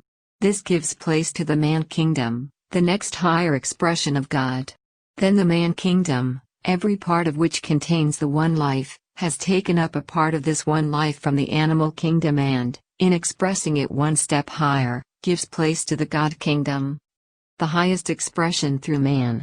When man has attained this kingdom, he recognizes that all have come forth from the one source, that all contain the one life, the life of God. And he has gained the mastery over all material things. But we need not pause here, for all is progression. When he arrives here he will find there are new worlds still to conquer. Now we come to the place where we recognize that all space or magnitude contains the one life, the life of God, that all is from the one source and substance. Then all substance becomes relative or related, does it not? Here the talk ended, the dinner was finished, and the room was cleared of tables and chairs. There followed a time of frolic and fun, including dance and song with the music furnished by the invisible choir, and all enjoyed a good time together. The evening finally ended in music and song, the invisible choir became visible, walked among those assembled, and at times floated just above their heads. The final ending was one outburst of music, song, and laughter, with all participating. Taken all together, it was the most impressive scene that we ever witnessed. We were told that if we would become quiet, we could hear the music at all times, but it is only on an occasion like this that the chorus accompanies the music. We tried this a number of times afterward and found that we could hear the music. It was always low and beautifully sweet, but it never had the glad free ring of that one evening unless there were a number of the masters congregated. We were told that this music is what has been called the angel choir. They call it the symphony of souls in accord. We stopped in this village 3 days and during that time saw a great deal of our friends. The evening of the third day they bade us goodbye and, saying they would meet us at our winter quarters, disappeared. Chapter 22. The next morning we left the village with only Emil and Jast accompanying us, our objective being the village we had decided upon for our winter quarters. The winters in this part of the country are quite severe, and we felt that we wished to make certain of comfortable quarters before the cold spell set in. In this as in a great many other matters our fears were not well grounded, for when we arrived we found comfortable quarters all ready for us. Our trail from the village led across the plateau, then up a long winding canyon to the divide where the second fortified village that guarded the plateau we had crossed was located. The canyon walls were from 200 to 500 feet perpendicular and joined the mountains, which rose to an elevation of 2,000 feet above the crest where the trail crossed the divide. At the top of the divide 2 great rock ridges jutted up on either side of a level space about 5 acres in extent. These 2 ridges were about 600 feet apart. A wall 40 feet high had been built across the open space, thus connecting the 2 ridges of rock and forming an effectual barrier. This wall was 60 feet wide at the bottom and 30 feet wide at the top, and was so constructed that the top formed a runway over which huge rocks could be rolled. Then dropped to the ground on the outer side of the wall, where the ground sloped sharply and connected with a steep declivity, down which the trail passed on the way to the other side of the divide. There were chutes arranged along the wall at intervals of 100 feet so that the rocks would gain headway enough to clear the base of the wall before they struck the ground. When they did strike, they would roll down the slope, then over the declivity and on down the canyon for about 4 miles before they would stop. If they did not fly into pieces from their own momentum. In all, this formed an effectual defense, as the canyon was not over 50 feet wide at any place in the 4 miles, and it was steep enough to give great momentum to the rolling rocks. There were also 2 places on each side of the canyon where rocks could be loosened and would roll down. These places were connected by trails cut along the mountainside from each end of the wall. There were a number of rocks, each about 12 feet through, placed along the top of the wall ready for an emergency. We were told that it had not been found necessary to use any of them, as there was but one tribe that had ever attempted to gain access to the village uninvited. And this tribe had been all but annihilated by rocks released from the 4 stations in the canyon walls. The first rocks released in their downward course had released others until an avalanche swept down the valley, carrying all before it. We were told the rocks on top of the wall had rested where they were for over 2,000 years, as there had not been a war in that country during that time. We found that the 6 houses comprising the village were built into the wall, 3 stories high, with the roofs level with the top of the wall. Access to it was thus gained by stairways leading up through each story to the roof of each house. Openings for windows were left in the wall at the 3rd story. These windows overlooked the canyon below. The trail could be seen from these windows and the top of the wall, as it wound around the mountainside, miles away. We were made comfortable for the night in the 3rd story of one of these houses, and after an early dinner, we went to the roof to see the sunset. We had been there but a few moments when a man apparently 50 years of age came up the stairs to the roof. After being introduced by Jast, he joined in the conversation. We soon found he lived in the village we had selected for our winter quarters and was on his way there. We supposed he was traveling as we were and invited him to join our party. He thanked us and said he was able to make the distance much more quickly than we could, that he had stopped in the village to see a relative, and would be home that evening. The conversation then turned to the temple the 3 of us had visited with Emil and Jast.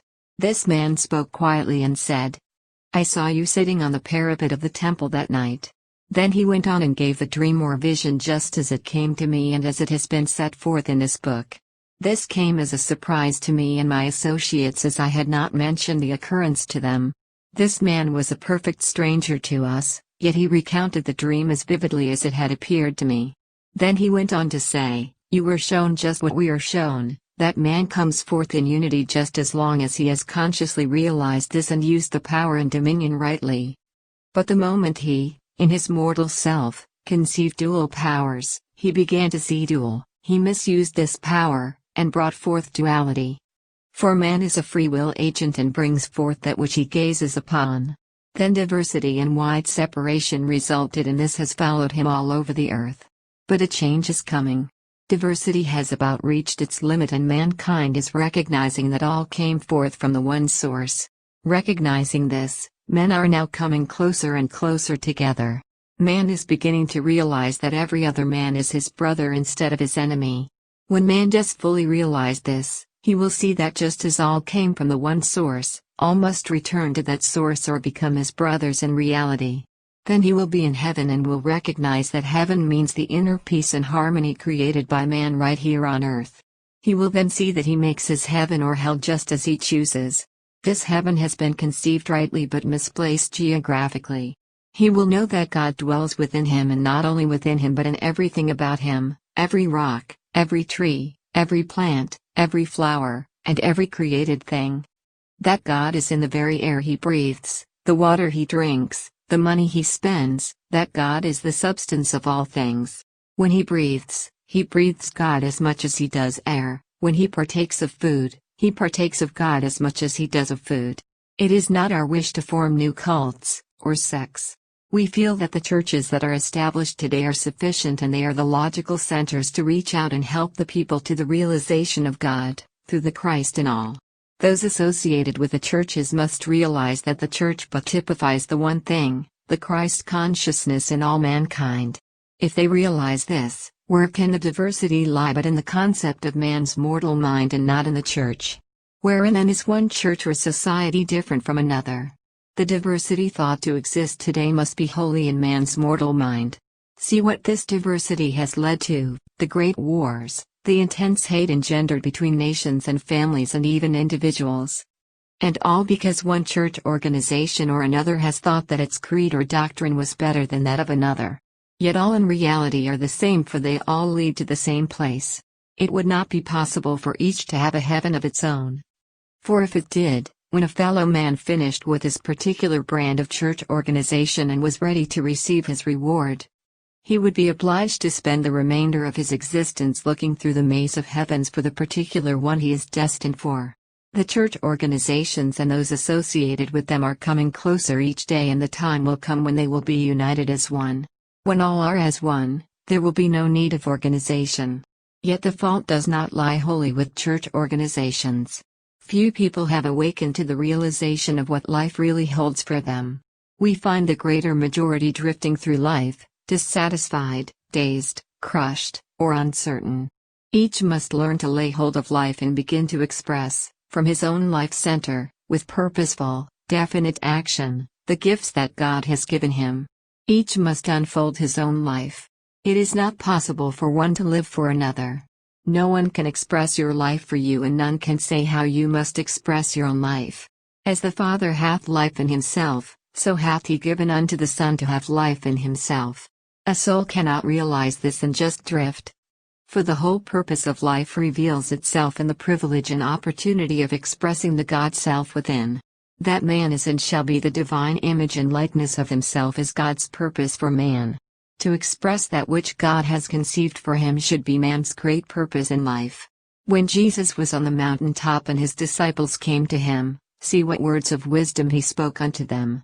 His consciousness was awakened to this realization, and he had become established in this high resolve, that man can unfold in the fullness of power only when he has a true ideal, a real purpose in life. A seed can begin to grow only when it is firmly fixed in the ground. The God power within can bring forth a true desire only when it is firmly fixed in the soul of man. We must all know, as Jesus did, that the first spiritual impulse toward expression is the definite desire to express. Jesus said, "Blessed be the poor in spirit," realizing that any limitation in life that can create a desire in the individual to rise superior to the limitation and free himself from it is good. He realized that need is the prophecy of fulfillment. He looked upon every need as soil prepared for a seed. If the seed were planted, then allowed to grow and come forth, it would fill the need. Need or desire, in the unfoldment of life, is misunderstood. That it must be crushed out of the heart is taught by some great teachers. Jesus said, "Woe unto you who are satisfied. If you are satisfied, you are at a standstill." In order to contact life fully, we must seek each moment to express life fully. Desire for this is the urge toward it. Weary of crawling in the dust of the earth, man yearns to fly, and this longing invites him to find the manifestation of law that will enable him to rise above his present limitations. Finding it, he is able to go where he will, without thought of time or distance. It has been said that man proposes and God disposes. The reverse is true, for God proposes and man disposes. If man is so disposed, He can do all that God does. Cannot the Son do what the Father has done? The failure of outer things to satisfy leads the soul to seek the power within. Then the individual may discover that I am. He may know that within him lies all power to satisfy the soul, to fulfill its every need and desire. This knowledge may not come until the individual is driven by the buffetings of the world to seek this inner plane of peace and calm. When he knows I am is the fulfillment of his desire, the desire is filled. To look outside the God Self for the fulfillment of his desire is folly. To unfold, the Self must do the unfolding. Then what a realization, what an awakening to know the I Am, to know that within is the power, substance, and intelligence from which all forms take form. And to know that the moment a definite and true idea of desire can be intelligently formed, the power, intelligence, and substance of spirit must flow to it and bring it forth. Are these not treasures in heaven that we have not beheld? Here, in the unformed, lie boundless treasures hid within ourselves. How clear this is to the one that has found the pearl. Then think, seek ye first the kingdom of God and his righteousness, righteousness, and all these things shall be added unto you. The reason they are added is that they are made out of the very essence of spirit. The consciousness must first find the spirit before it can form the desired thing. The awakened one perceives the creative principle within, then he sees in his realization is his life opportunity. He has a vision or becomes aware of his possibilities or the possibilities that lie before him. With the knowledge that the creative power lies within, he recalls his heart's desire. This becomes an ideal, or mold, that draws forth power and substance to fill the mold. I see is the soul's conception, it is the promised land, the dream come true, toward which the soul may look in faith. Although it may not yet be consciously possessed, it must come forth into visible form as he fulfills the law. A wilderness of experiences may have to be met and overcome. This but makes the soul worthy of atonement. Understanding the vision is a land of promise, an ideal that is to be realized or to become real. The soul now sees only the good, the object of its desire. Here there must be no doubt, no wavering, no hesitation, for this would be fatal. One must be true to the vision and press on. This vision is typical and as necessary as the plans and specifications of a building. One must be as true to the vision as the builder is true to the plans and specifications the architect has furnished. All but the truth must be eliminated. All great souls are true to their vision. Everything brought forth was first a vision, a seed idea planted in the soul, then allowed to expand and come forth. These souls never allow the unbelief of others to influence them. They are willing to sacrifice for their vision, they are true to it, they believe in it, and it is to them as they believe. Jesus remained true and steadfast to his vision. He adhered to his plan, even when those nearest and dearest to him were unbelieving and untrue. It was unto him as he believed, and it is so unto all. When the individual starts for the promised land, the land of darkness must be forsaken, forgotten. He must leave the darkness and start toward the light. It is impossible to go and stay at the same time. The old must be forsaken, the new adhered to. He must forget the things he does not wish to remember and remember only the things he wishes to retain. One is as essential as the other. The vision only must be remembered if he wishes it fulfilled. He must remember by holding in mind the vision he wishes to reproduce. He must disremember or refuse to remember the thing he does not wish to reproduce. Every idea, thought, word, or act must be true to the vision in order to bring it forth. This is true concentration, the concentration of devotion, the centering of the forces upon the essential. This is loving the ideal. It is only through love that an ideal can be given expression. Love makes the ideal become the real. If at first he fails, he must be determined and press on. This is the exercise of the will, the cry of self-confidence, the expression of faith directing the power toward the ideal. This ideal could never be attained without this conscious direction of power, this exercise of the will, and yet it would be fatal to the ideal if the will, too, were not ideal. The will must possess the same quality as the ideal to serve. If the will does not possess the desire to serve, the power the will wishes to direct cannot be released from the soul. The will to be served turns the life current against self. The will to serve keeps the life current flowing through self and keeps the self in radiation. To serve gives purpose to vision, it releases love in life. How can love be expressed unless it flows through the one expressing life? If it flows through the consciousness, the whole organism responds, it thrills every cell with the love it expresses. Then the body becomes harmonized, the soul becomes radiant, the mind becomes enlightened, the thought becomes keen, brilliant, alive, definite, the word becomes positive, true, constructive. The flesh is renewed, purified and quickened, affairs are adjusted and all things assume their true position. The I am is expressed through the me and the me is no longer allowed to suppress the I am. If the body is not obedient to spirit, how can it express the spirit? The conscious mind must seek and want the spirit in order to learn the power of the spirit. In this way the individual learns to know that spirit is the fulfillment of the need.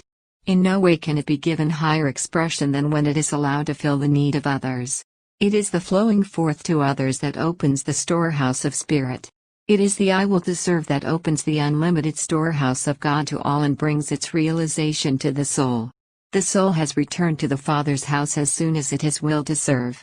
The prodigal who is serving becomes the feasted son, the hireling feeding on the husks becomes the prince of the royal household, the household of his own possibilities. He knows the love of God and understands and appropriates his Father's gift. None but a son can receive this gift. No servant, no hireling can enter into the joy of the son's inheritance. The servant is always seeking to attain, the son has already inherited all that the Father has. When we know that we belong to the Father's household and that we are heir to all that the Father has, then we can begin to live as the Father wishes us to live. Behold, now are we sons of God. The son consciousness causes the fulfillment, the servant consciousness causes the lack. We will find every desire of the heart fulfilled by the Father as soon as we act the part of the Son in thought, word, and deed. We will find that the sons of God are free. Here the speaker arose, bade us good night and, with the remark that he hoped to see us when we arrived at winter quarters, departed. Chapter 23. We left the village the next morning. For 3 days the trail led through a rough mountainous country so sparsely populated that we were obliged to pitch our tents each night. No provisions had been taken along for this trip, yet when food was needed it was there. No sooner were the arrangements made for a meal than an abundance of food was right at hand to be partaken of, and at no time did we see it all consumed, there was always a little left. The evening of the 3rd day we reached the head of a wide valley, through which valley we were to travel to reach the village of our destination. From this time on our road led through a fertile, well-populated valley.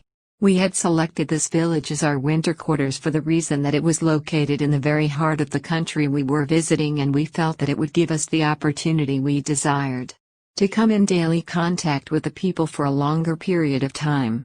A great many of the people we had met in the different places we had already visited lived in this village and they had all extended cordial invitations to visit them. We felt that, by staying in this village for the winter, we would have ample opportunity to observe their daily life more closely. We reached this village November 20th and made a number of short trips from there until the snow came on and travel was made difficult. We were housed in very comfortable quarters, the people were very kind, and we prepared to enter into the life of the village. All the homes were thrown open to us and we were told that the latch strings were always out and that they considered all men brothers. At this time we were invited to share the home of one of the remarkable women that lived in this village, whom we had met before. We felt that we were comfortable and that it was not necessary to trouble her. She insisted that it would be no trouble, so we moved in, bag and baggage, and made her home our home during the remainder of our stay. I shall never forget the first time we met her. It was in a small town near the border. When she was introduced we thought she was not a day over 18 and we all thought her beautiful. What was our surprise when we were told she was over 400 years old and one of the most loved of teachers. Her whole life was spent in the work. When we first met her we had been thrown in daily contact with her for nearly 2 weeks but her true self did not show forth until we saw her in her own home. After living in her home and being in daily contact with her, we could readily see why the people loved her as they did. It was impossible for anyone to do otherwise than love and respect her. We lived at this lady's home and ate at her table from the last of December until the following April. We had ample opportunity to observe her home life and the home life of a number of others in this village, and we found their lives ideal. The more we saw all these people, the more we loved and respected them. We had ample opportunity to corroborate all that they told us regarding their ages, by records that could not be contradicted, any more than our records can be contradicted. Chapter 24. Time went on until the last of December and the year was drawing to a close. We had noticed that a number of persons were congregating for the one ceremonial event that the masters participate in practically alone. Each day we were introduced to strangers. All spoke English, and we began to feel that we were a part of the village life. One day we were told that the event would take place on New Year's Eve, and we were invited to be present. We were also told that, while this event was not for outsiders, it was in no way a secret meeting, that none of their meetings were private. The assembly was for those who had commenced the work, had taken it up in earnest, and had gone far enough to realize that they wanted to live the life. Those who had accepted the higher consciousness and realized what this meant in their lives. It was called by some the Feast of the Passover. These gatherings were usually held at some stated location at this time of year, and this place had been chosen for the occasion this year. The morning of the day appointed for the assembly dawned bright and clear, with the mercury well below zero. It found us all eager, for we felt that this evening would add to the many interesting experiences of the trip. We arrived at the appointed place at 8 o'clock that evening and found about 200 assembled. The room was lighted in the same way as the one mentioned before and was very beautiful. We were told that the beautiful young lady who once before had been our hostess would have charge of the services. A few moments after we were seated, she entered the room, and we all marveled at her youth and beauty. She wore a beautiful white gown, but there was no attempt at display. She stepped quietly to the small platform and began her address. We are gathered here this evening with a desire to enter into the fuller meaning of passing from a lower to a higher consciousness, and we welcome those of you who are prepared for this. At first you followed us, led by your interest in the things you have seen us accomplish, which you at first looked upon with awe and wonder, thinking of them as marvelous. We know you have at this time learned to look upon these things as the everyday occurrences of a life lived as it should be lived, a natural everyday life that God would have us live at all times. By this time you are satisfied that we have not performed any marvels. You realize the true spiritual meaning of what you are doing. The consciousness that functions from the true spiritual plane always interprets all forms in terms of the ideal underlying them. Then the great inner meaning is revealed, and there is no mystery, consequently no marvel, no miracle. This passing over from a lower to a higher consciousness means putting away the material, where all is discord and inharmony, and taking up and accepting the Christ consciousness, in which all is beauty, harmony, and perfection. This is the natural way of living, the way God sees us living, and the way so beautifully exemplified by Jesus here on earth. The other is the unnatural, the self-way, the hard way. When we realize it, it is so easy, so natural to live the Christ way. Then we come into the Christ consciousness. We have tables spread. This is the only occasion on which we congregate for a feast. It is not a feast such as those in mortal consciousness might think. It is a feast of realization and accomplishment, symbolizing the passing from the mortal to the Christ consciousness, and so greatly misunderstood throughout the world today. We believe that all of God's children will sit down to such a feast someday with a true realization of its meaning. We shall have with us, tonight, a few of those that have so perfected their bodies that they are able to take them into all the celestial realms and there receive the highest teachings. They have all lived a certain time here in visible form, then passed on and taken their bodies with them, to a place in consciousness where they are not visible to mortal eyes.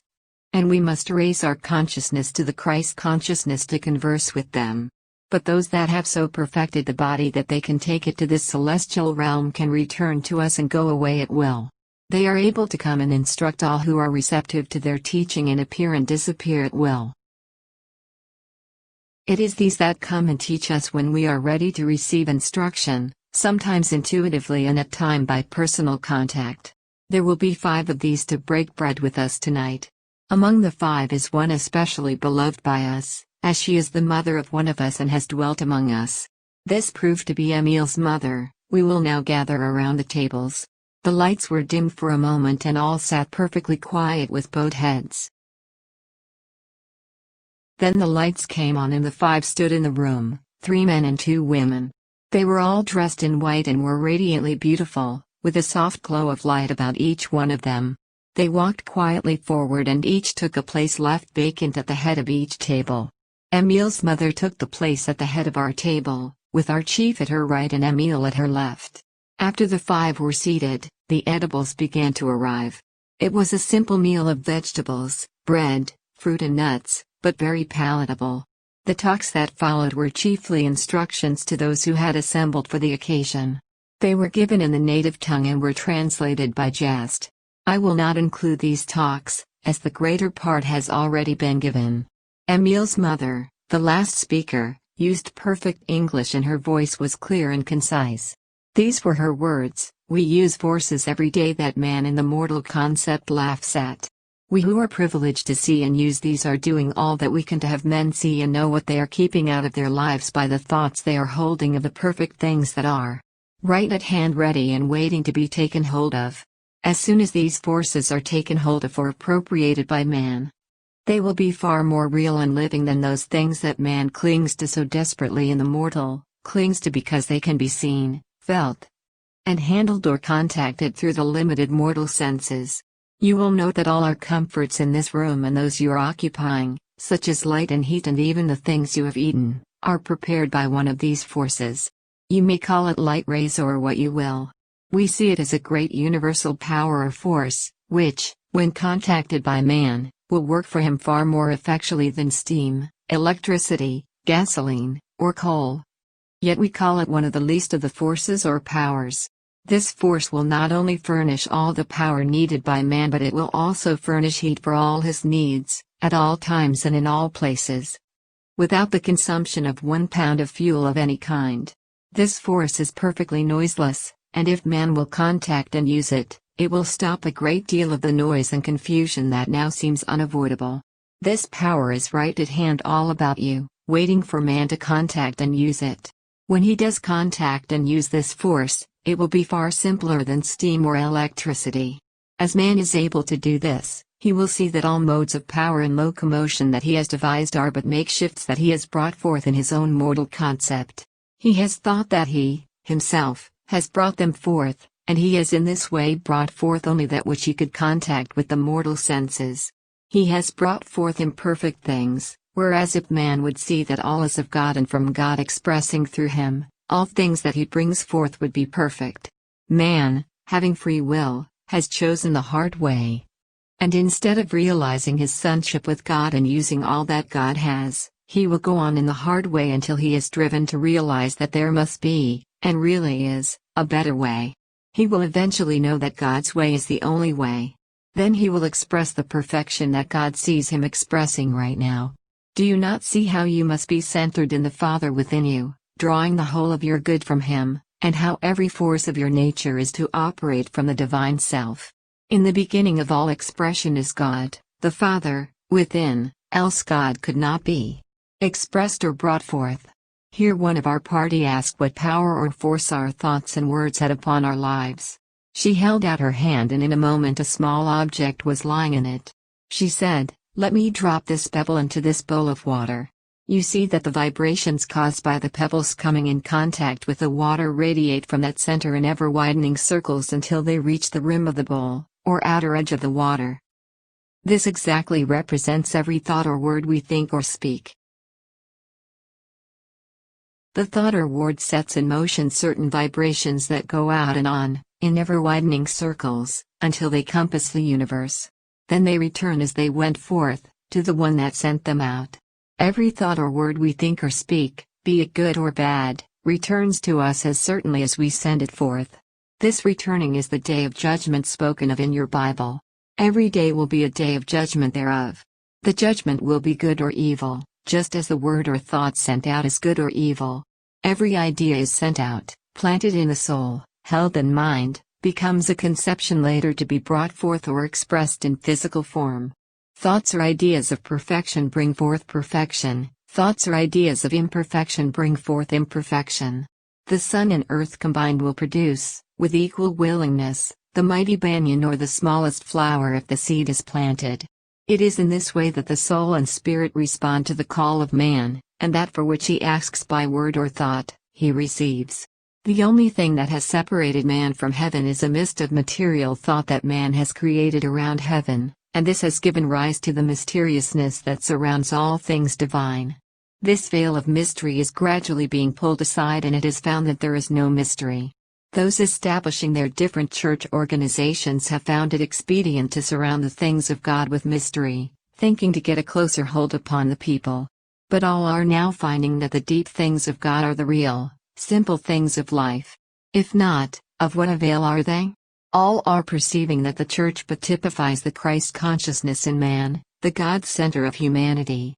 They are perceiving the ideal instead of worshipping the idol which has been built by mortal thought.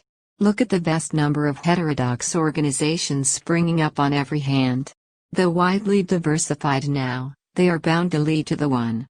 Has not this one thing come forth to bring the churches to the true realization? We who have so perfected our bodies that we are able to take them where we will are privileged to see and be in what is called the celestial realm. This realm is known to a great many as the seventh heaven. This realm is thought to be the very mystery of mysteries. This again is where man in mortal thought has erred. There is no mystery, we have only reached a place in consciousness where we are able to receive the highest teachings, the place where Jesus is today. It is a place in consciousness where we know that by putting off mortality, we are able to take on immortality. Where we know that man is immortal, sinless, deathless, unchangeable, eternal, just as God is and as God sees man. A place where we know the real meaning of the Transfiguration, where we are able to commune with God and see Him face to face. A place where we know that all can come, and receive, and be as we are. We know that, before long, the consciousness of all will be raised to the plane where we can talk with them face to face and see eye to eye. Our withdrawal from their sight is but the raising of our consciousness above that of the mortal, and by this we become invisible only to those in mortal consciousness. We have to look upon three events. One that happened long ago, the one that typifies to you the birth of the Christ consciousness in man, the birth of the babe Jesus. Then the one we can see coming when your great nation accepts and realizes the Christ consciousness. Then we love to turn to the third and last, the greatest of all splendors, the second and last coming of the Christ, when all know and accept the Christ within. And live and unfold in this consciousness and grow as the lilies grow. This is the atonement. Atonement. As she finished, the invisible choir began to sing. The room was at first filled with music which ended in a solemn dirge. Then there was silence for a moment, and the choir again burst forth with one glad riot of music, with each measure ending in a boom like the stroke of a great bell. This continued until 12 had been sounded, and we suddenly realized that it was 12 o'clock and the new year was here. This ended our first year with these wonderful people. Addendum. In presenting these notes of experiences with the Masters, I wish to emphasize my personal belief in the powers of these Masters and in their demonstration of a great law, a law that must carry a profound message to the whole human race. They proved conclusively that there is a law that transcends death, and that all humanity in its evolution is slowly moving forward to understand and use it. The Masters say this law will be brought forth in America, will be given to the world, and then all may know the way to eternal life. This, they acclaim, is the unfoldment of the new age. None of the manifestations referred to in these notes were the materialization of the ordinary seance, far from it. It was the higher expression making the body visible and invisible at will, a glorifying and spiritualizing of the flesh. There is a God law, and human beings will soon inherit it, become illumined, and use the body with understanding and full masterhood. There is no question but these people have brought the light through the long ages, and they proved by their daily life and works that this light does exist just as it did thousands of years ago. BTS